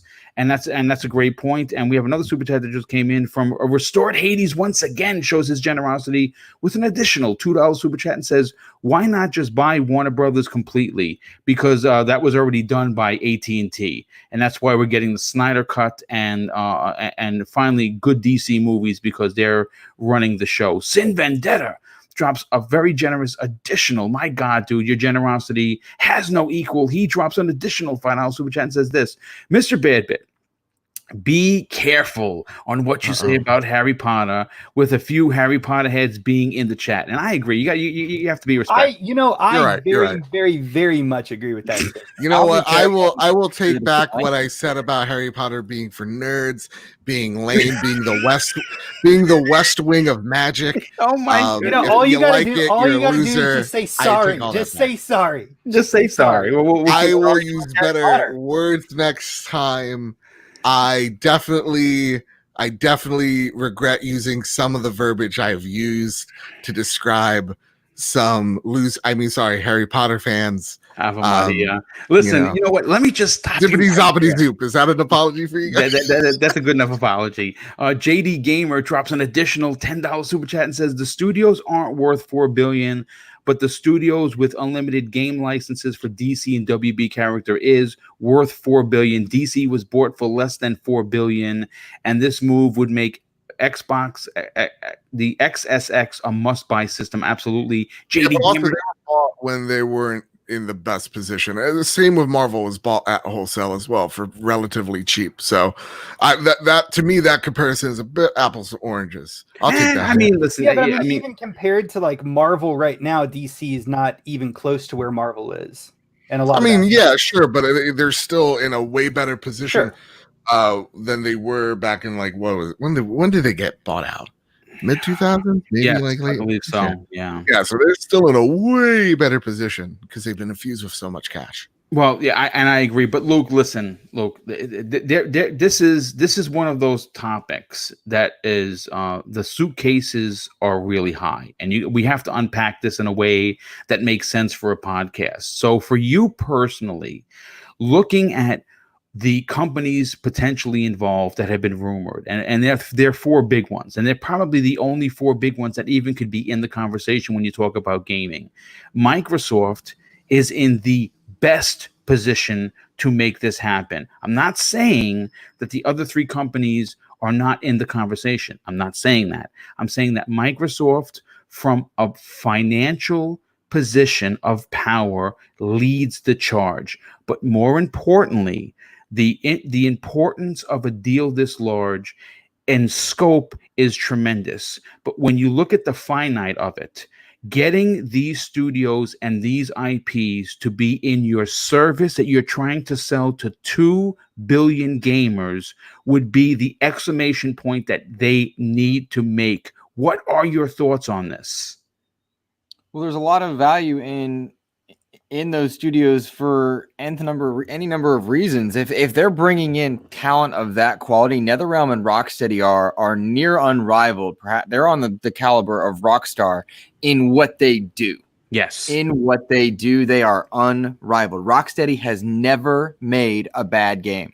Never. And NetherRealm brought the fighting genre back because Street Fighter wasn't carrying the load. Killer Instinct wasn't carrying the load.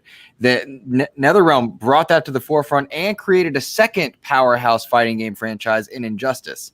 Yes. Those are fantastic studios to grab. Lest we not forget how powerful the Lego brand is via TT Games. The fact that Microsoft has worked exclusively with them in bringing the Lego brand to Forza in an incredible expansion that in no way should have worked and absolutely was fantastic. Microsoft bringing that caliber in is a best case for gamers in that would push Sony to continue being competitive immediately, as Babbit stated, negate the Microsoft has no games without even factoring in how whatever they're going to announce in July. That is a power move get. I agree with the fundamental idea that EA is a bad fit. Anecdotally and firsthand, we've seen what they can do to prominent game studios. Activision, to a lesser extent, has done the same thing. They have nullified talent before, burned people out before. And Microsoft's messaging of, come join us, we will take over the nitty-gritty part, the HR, the PR, we'll take care of all that stuff so you can make your games. Microsoft has shown that they're willing to do that. You wouldn't have seen Bleeding Edge come out if they weren't willing to indulge their studios. Yeah, great point. That is not to be understated. If you've got people within these studios that want to make smaller projects as well, they do have the market cap to go do it. And Joe, I think, wisely points out that, well, the argument of how much money Microsoft has versus the others, that is something to consider. We should also consider very clearly that Microsoft wants to be on 2 billion screens, not just Xbox. Right. Microsoft is working to penetrate multiple markets. They're working to get into multiple markets by way of any means possible. And they've upped Xbox's allowance, as you stated, to 10 times over since Phil Spencer took over that division. And that is worth noting. It is preposterous to think that Phil Spencer would sit as Satya's right-hand man 10 years ago. And now look where they are. They have recognized, as have many companies, the value in gaming. That's why Google and Amazon were like, hey, maybe so. And they didn't know how to go about it, clearly. But even Apple's recognizing the power of gaming. And so bringing in studios of this caliber is huge. I think they would take the Obsidian route first, meaning that if, let's say they bought WB Interactive tomorrow, including what is currently in Projekt right now, they would certainly sell Batman on a PlayStation 5. They would certainly not put it into Game Pass right away. But we do see a lot of WB games in Game Pass. They would pave the way for that 6 months out. Then the next game could be exclusive. The next one could be exclusive. So I think there's a lot to consider and break down in that. There's also the option and the idea that if WB and AT&T, rather, I should say, wants to make the most money, they sell these studios piecemeal, these IP piecemeal. And that makes it a little bit uglier. But there is no doubt that Microsoft has a suitcase full of cash.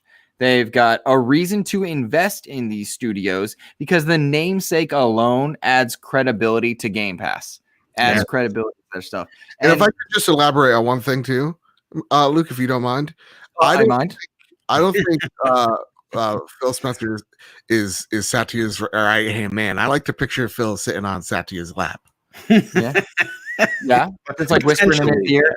I want a Rocksteady and I want a Mortal Kombat versus Killer Instinct. Dude, you know what? It's funny you should say that because I was actually going to bring that up as I brought Archimedes into the conversation. Because if you remember, Ed Boon talked about this on Twitter and they actually did a big story. I talked about this numerous times.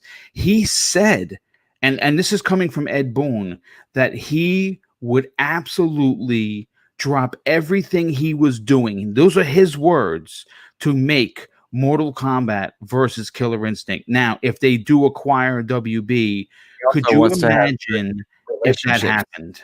I mean, he also wants to have good relationships, and he knows what's going to bring people to the yard. So he's rolling out the milkshake. He's a businessman too, and he recovered NetherRealm from, gosh, 2 times over. They nearly crashed the Mortal Kombat series with Midway and whatnot. And he brought it back. He knows what he's doing. He's a smart man. I'm sorry. Go ahead, Archimedes. I had to get my words in, boys. Well, Archimedes, listen, obviously looking from the outside in as just gamers, I don't necessarily think that we could logistically fathom how big of a deal this would be for Microsoft. But when you look at it from people who write shows, who make content, who want something to talk about, so the near 500 people that are here listening are excited as much as we are. You look at this and you say, my God, this would be ridiculous. And there is real potential here for Microsoft to do the unthinkable. And because they are so financially stout, because they have literally 10 times the amount of capital those three companies have combined. Understand? We have to say that out loud again. Microsoft has 10 times the capital than all three of those EA, Activision, and 2K combined. They are in a position not only to sell you the console that comes out in a couple of months, but they want to sell people the service, and they want you to play this service on whatever you want to play.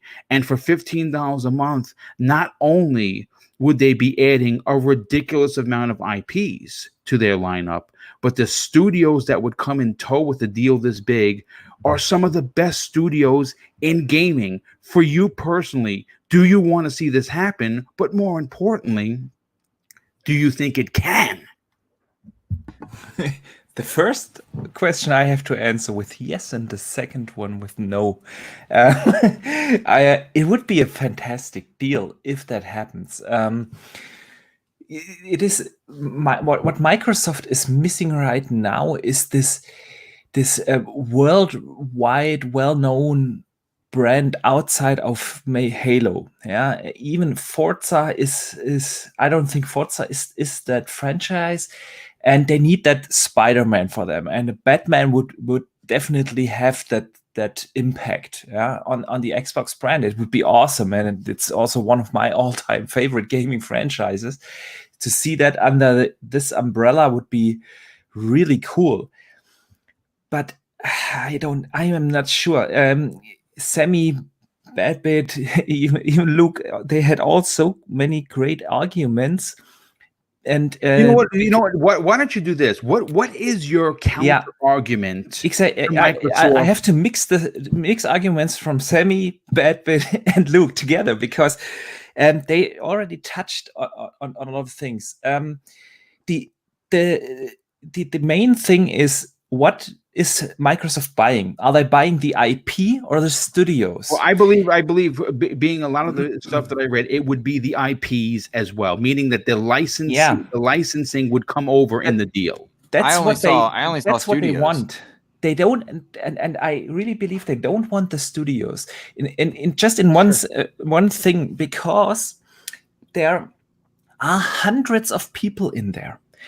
If you buy these studios, you bring so many people into your company, and you suddenly have a huge overhead that is insane. If you think about it, the $4 billion dollar price tag is just the IPs and the studios, but then you have to pay salary every month for these hundreds of people, in the infrastructure and so on, and then you have to ask yourself, okay, adding, I don't know, 100 million on overhead costs every month on top of this $4 billion dollar deal, you have to make that money back. A lot of comparisons were made to the Minecraft deal, but there we had a completely different situation. In that case, they bought the IP, was what was worth $2 billion, and they bought a little studio. I think it had 10 people or something like that. And so this is just not what they bought. They knew, okay, when we get that IP, we can sell X amount of copies of that game. We make that money back in time. If you buy this huge infrastructure that is these many studios, I'm not sure if they think, okay, adding on top of that infrastructure cost, the $4 billion, when will we be able to make that money back? And that is probably the thing that they are trying to calculate at the moment. And my gut feeling is that it doesn't turn out to be a business case for them. Because there must be a reason why Warner Brothers is selling them. All these studios. Well, AT&T is in tremendous debt and that's why. But you have to look at it like this. But if they are profitable, you don't sell them. If you Nah, it's not that they're profitable. They're not. It's a part of the business that AT&T does not want to be a part of. There's a lot of moving parts, like people say that have said before. And I would say that like Warner Brothers Gaming isn't necessarily AT&T's main focus as a business. That's Right. more of like a side thing that they can that's get a rid good of point. and get enough capital Yeah. to run their main business. And so, but and I'm typically right here. I'm siding with Archimedes on this one. I think, yeah, you're gonna have to deal with overhead. You're buying the studios Absolutely. that are hundreds of millions, and then you're buying the IP or licensing the IP. AT&T's taking on that debt because they're taking on things like HBO Max that are proven entities. Right now, you're seeing a lot of tech and entertainment people reevaluating their gaming stuff right now. But So that's also something to take into account, where this is a growing medium in terms of like esports and whatnot. But like there are still big businesses that are going, okay, we want to take a safer route right now, which is something like HBO Max, or you're taking a look at what the things Marvel's doing and how they're licensing it out. I do agree with Archimedes here. Yeah, they bought Minecraft for $2 billion, but they also bought it with a handful of people in there. You're going to have to see, or after you buy this company out, you're going to have to see where the overlap is, who you need to get it rid of, where you need to fill in spaces for. And who's equipped to do that though, Bit? I would say exactly. Microsoft Yeah, before I mean, EA. It's gonna And take a lot of and logistical. You have to hold on. problem You have to like Microsoft's best equipped to do that with that massive overhead and the clearing out and whatnot. Absolutely. But there is value in that piecemeal approach so that you don't have to incur all those costs. And it's still, let's say that Sony of all places bought Rocksteady and licensed the Batman game. Right. It's still worthwhile for Microsoft to go snag TT or go snag NetherRealm. Those are still valuable things to do. That's why I think that the piecemeal approach is probably the one that all of them kind of want. I think each one of them have portfolios that they want to broaden, and I'm right here with you. I think out of all of them, I think Xbox is the best to acquire them. I don't want Batman going to Activision. I don't want Batman. Oh no! How long it took to get a decent Star Wars game? Come on, EA. Yeah. No, like, I don't want it there either. I'm just talking about the logistical challenges. Again, I'm trying to, after I've pumped you all up, I'm also now trying to bring some expectations and kind of round things up here, because it is a huge purchase and a huge undertaking. I mean, to your point, it is a daunting potential of getting all of these employees. But again, I live in the world of risk versus reward, right? And if you're Microsoft, you have 15 Xbox game studios making games for Xbox Game Pass, which to Microsoft, if you're new to the show, is the most important thing for them. The service. The game services are making money for Microsoft hand over fist. What do you need in a game service? You need games. And the reason why there's more, this particular potential has more legs than normal is because not in the history of gaming have you ever seen something this big go up for sale. You've heard studios go up for sale. You've seen Microsoft buy Rare. You've seen EA purchase BioWare and Respawn. You've seen Sony purchase Insomniac Games. In the history, and I've been gaming since 1978, have you ever seen anything that has been this sizable in one fell swoop? And I think the closest thing I can think of would be old THQ, and that's why I'm trying to pull. I'm trying to pull from that experience of they sold their IP to various different folks. Yes, they did. While they were dissolving, and then when they merged or they formed the new company and then merged with what is it, Deep Silver, they then started reacquiring or acquiring older IP for cheap. Yes. I mean, look, listen, again, this is a speculation topic. We don't know. if it's gonna have long legs or short legs. We don't know if this is for one fell swoop. We don't know if that AT&T decides, you know what, let's try and sell these companies off piecemeal. That leads to the question then, who does Microsoft go after? And the very simple answer is this: you go after Mortal Kombat and you go after Batman, and you bring those two. You bring NetherRealm Studios into Xbox Game Studios along with Rocksteady, and then you let everyone fight off for the rest of the stuff. In my opinion, Does Archimedes That have would any be other sweet. points? yeah. Archimedes, would you like to add anything? No, I think basically everything has been said. Just one little thing. Like you said, if they split up the studios and sell them individually, there are some great picks. The whole package, this is just my gut feeling, is a little bit too big, because Microsoft, if you look at what they have bought recently, they never bought the big studios. They bought those smaller studios that make AA to AAA games, and that is what they were focused on. They knew, okay, if we buy a Ninja Theory, for instance, we get 30 to 40 people, and we can grow that studio on our terms, in the pacing that Ninja Theory wants to grow, and evolve them, and that is what their target was. And getting these many studios in there is just not in their strategy, what they have been doing so far. Getting Rocksteady as a solo studio, absolutely, and I think again, it's. I mean, I agree. What you're saying, it makes perfect sense. In a practicality mentality, what you're saying makes perfect sense. But also, we have to take into account, and I'll say this again: something like this has never in the history of gaming ever happened.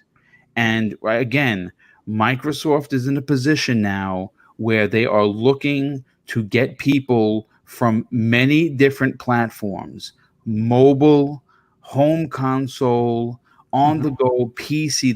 They are trying to attract the attention of gamers. That is the vast is wide. And trying to do that with what they have seems to be working. They're making money hand over fist with Xbox Game Pass. We think they're in the 15 plus million range now, right?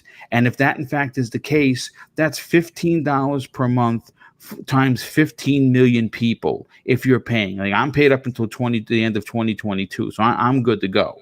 But even if it's only 10 million people paying $15 a month, just do the math. It's an astounding number.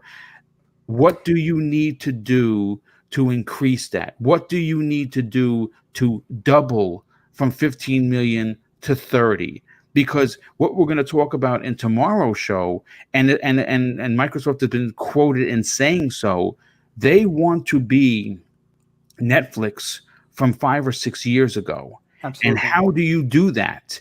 You offer content hand over fist. How do you do that? You see a deal this big and you're the biggest dog or the biggest shark in that ocean, you bite the head off of everyone else and you make that deal. That's just my opinion. But before I get the remainder of panels, as we close out the opinion on this particular topic, I have to just catch up on some of the super chats, if you don't mind. JD Gamer once again drops an additional and very generous $2 super chat and says, purchasing these studios would double Xbox Game Studios in size. I agree.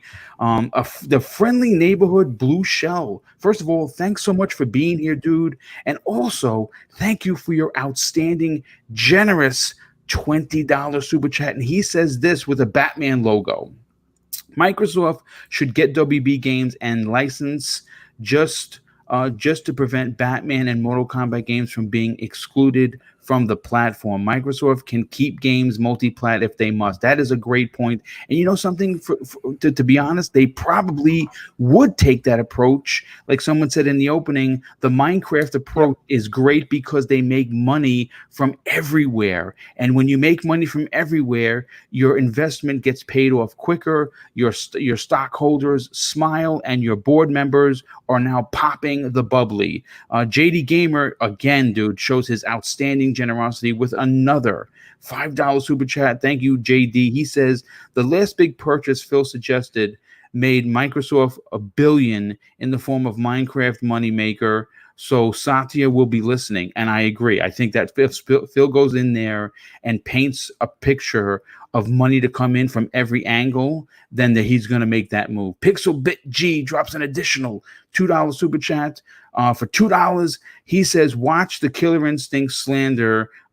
Good sir. I don't know who said anything bad about Killer Instinct, but if you did, boo on you, because Killer Instinct is one of my favorite fighting games. And you know what? Hashtag bring back KI, and let's put that into the chat. Restored Hades drops another $2 super chat and says this: it would be amazing if NetherRealm made a K. Oh my God! If NetherRealm made a KI game, could you imagine? I mean, listen, he said it publicly a couple of years ago, and I bet you if you asked him today, and I'll give him a call after the show, and I'll reach out to my good friend, and I'll say, listen, what do you think about KI versus Mortal Kombat? He's gonna say, let's do it. And RNB3 drops a very generous $2 super chat and says this: Cyberpunk delayed to November, revolt now. I know we're all upset about that, but it's gonna be okay. Thanaros, a very good friend of the show, thanks so much for being here, dude. He drops a generous $5 super chat and says, only properties worth buying are Rocksteady DC license, Fear, NetherRealm, Mortal Kombat. $4 billion is a lot for Lego games. You know what? Again, it's a lot when you say it like that.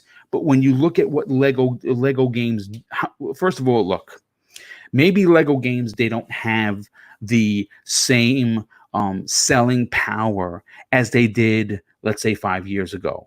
But I can guarantee you that when a new Marvel game comes out, that's Lego, or a Harry Potter game that comes out, that's Lego, it sells. And if you can sell that on the Switch, on the X, on the PS5, potentially on the PS4 and the Xbox One X.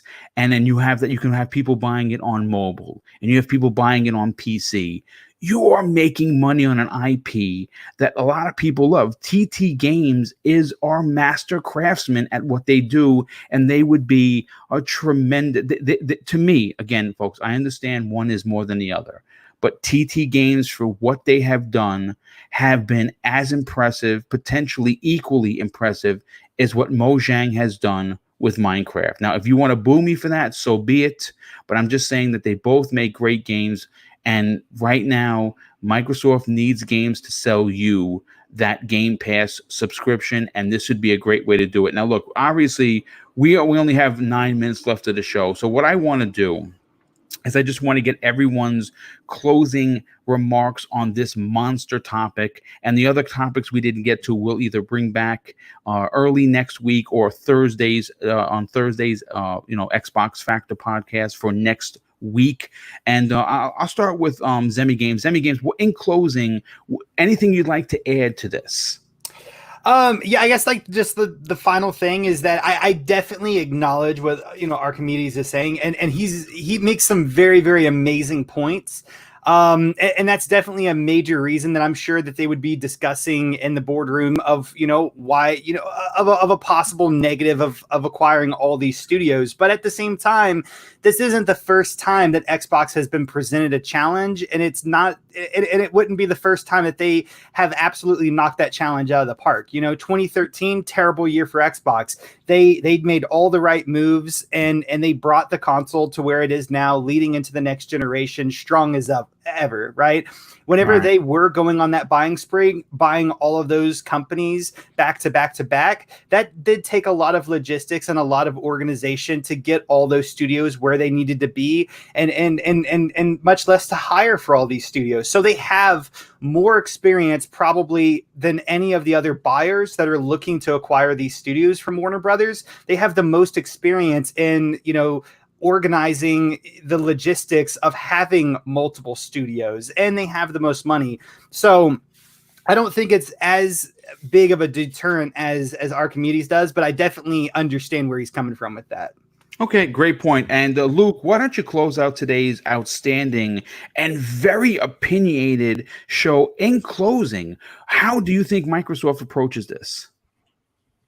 I think they approach it piecemeal. I don't think they go for broking to try to get everything at once because they want value to dollar. A lot of what they're going to do or have been doing, because if we're hearing about it now, they've known for months and they've been working on this. Right.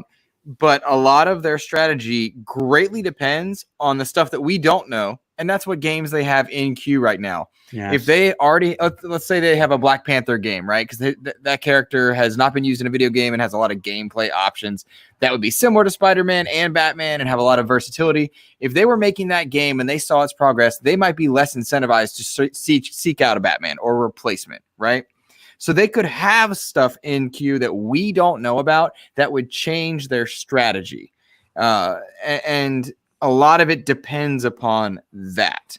To us right now, not knowing those things, it's very appealing for them to seek out Batman, for them to seek out a studio like NetherRealm to make a Killer Instinct or to bring Killer Instinct into the forefront of a Mortal Kombat project. So I think a lot of it we have to temper, as Wet Blanket Mr. Badbit likes to say, we do need to temper expectations, but he's not wrong. Similarly, let the people dream, I guess, there you go. No, never. Well, I mean, listen, Joe, obviously you've had a lot to say, and of course your opinion is extremely valuable on this panel.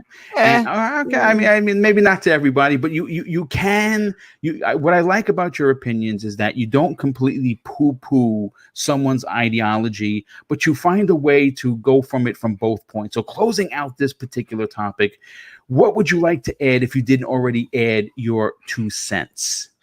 Just please don't make it Activision or EA. Yeah, good point. Please. Very good point. I mean, all jokes aside, I hate to say this. Look, I don't want to say 2K is as bad, but 2K is having a lot of problems internally. I don't think they have enough money. Well, they don't. They don't have. They got the GTA FU money, man. They're fine. They're fine. But still, they have. That's what they're worth. That's not the amount of money that they have to throw at something. Right. Right now, they're the lowest amount at 15 billion, and that wouldn't even be a dent. But you know what? I mean, like I said, Joe, I appreciate your opinion on the subject, and I definitely like the way that you attack it, coming from both points of views. And I agree with you 100%. Please, not EA and not Activision, because those are the evil empire that you dream about and then have nightmares following. And Archimedes, again, your opinion may not have been the most popular, but it did certainly make a lot of good sense. Would you like to add anything before we get out of here and get to everyone's outros? Oh no. I mean, I know it's probably not the most popular opinion, but it's always the case with opinions. If you put an opinion out there, you find someone who doesn't agree, so that's okay. And I think that it drives makes the conversation much more interesting. I agree. It would be a fantastic thing for us as fans. I'm just not sure how good of a deal it is for Microsoft on the business side. Yeah. So okay, I mean, listen, dude, and it's a fantastic opinion, and we know what only time is going to tell. I will say though, we are hearing that Microsoft could potentially throw their hat into the ring, and you know what? Because of who they are probably the one that makes the most sense. And real quick, Robert Olson, a very good friend of the show, actually drops a very generous $2 super chat, and what he says is even more important. He says this. You got to keep Amazon and Google away from getting WB. Great effing point. Because those are monster companies that are as big as Microsoft, and you don't want them getting. It would be really shitty, pardon my French, to have a Batman game locked behind a Stadia. Oh yeah. Just the idea is nauseating. No, they want people to buy the game. Those 6 people on Stadia. Listen, don't worry, it's not going there. Well, you know what? It's 5 now. We just lost somebody, so it's only 5 people on Stadia. So sorry. One more reason to get Batman, then they can double it to 10 again. Yeah. Well, listen. First of all, I want to thank the chat for being here. We literally had almost 500 people today. That is a tremendous deal for a very small show that's still growing. I want to thank the outstanding support that you guys and gals continue to give Double Barrel Gaming, and I'm really happy that you are in fact enjoying the content. content. Of course, I would be very I would feel terrible if I didn't say this once again. The amount of super chats that came in specifically for this show, but on a regular basis, are really just humbling in a way that words I cannot even put together. The support that you guys and gals show me financially is unbelievable. And just remember, I don't expect anything. I do this for the love of you guys.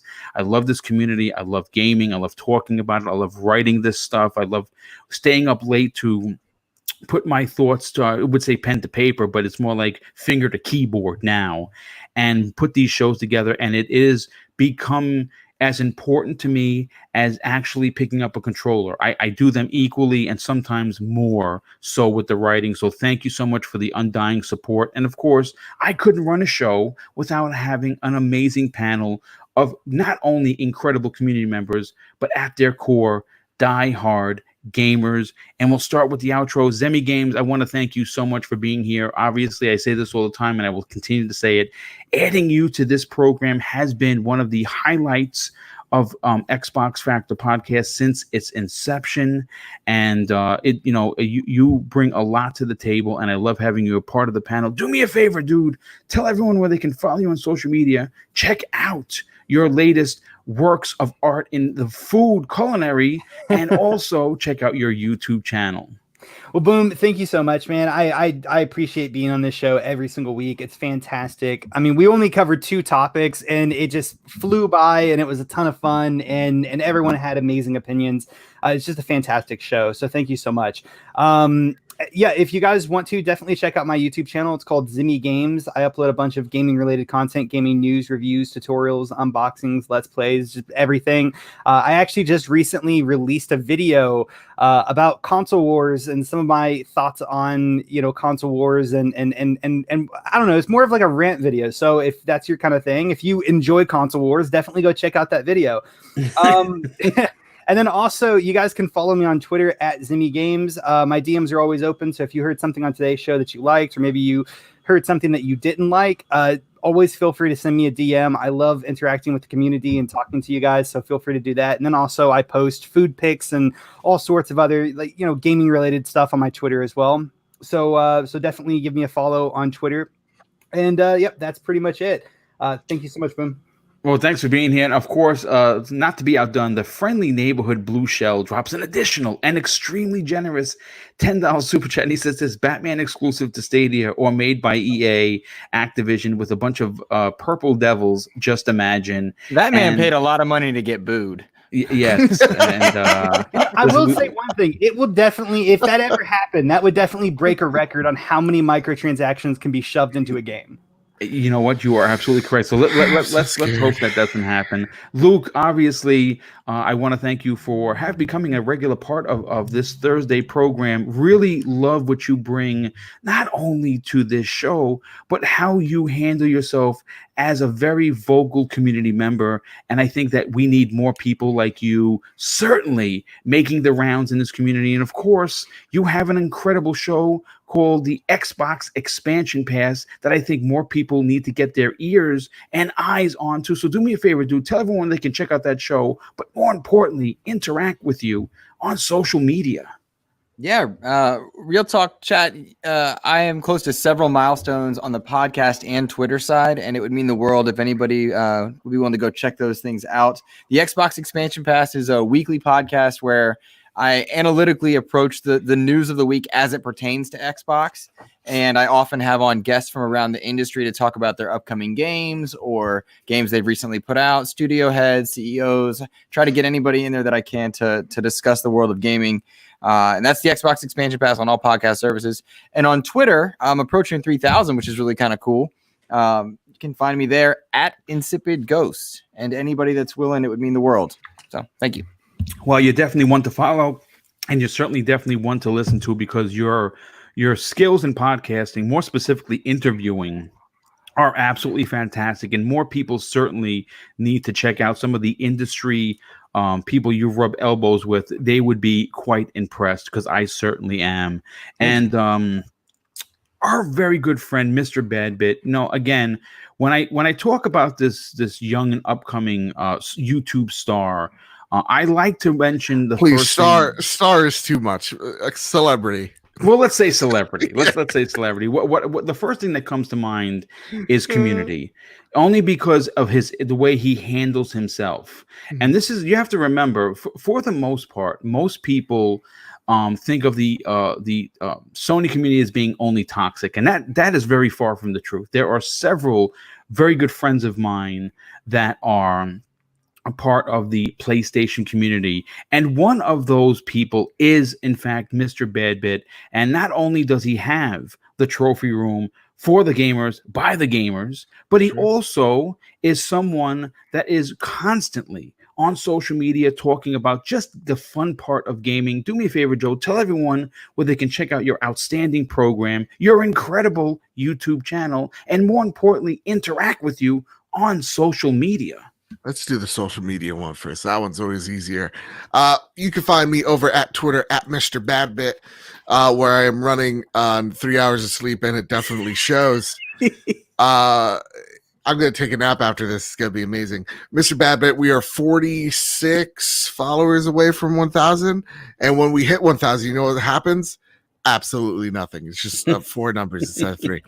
Anyway, with that, it'd be cool if you want, I don't know, be nice.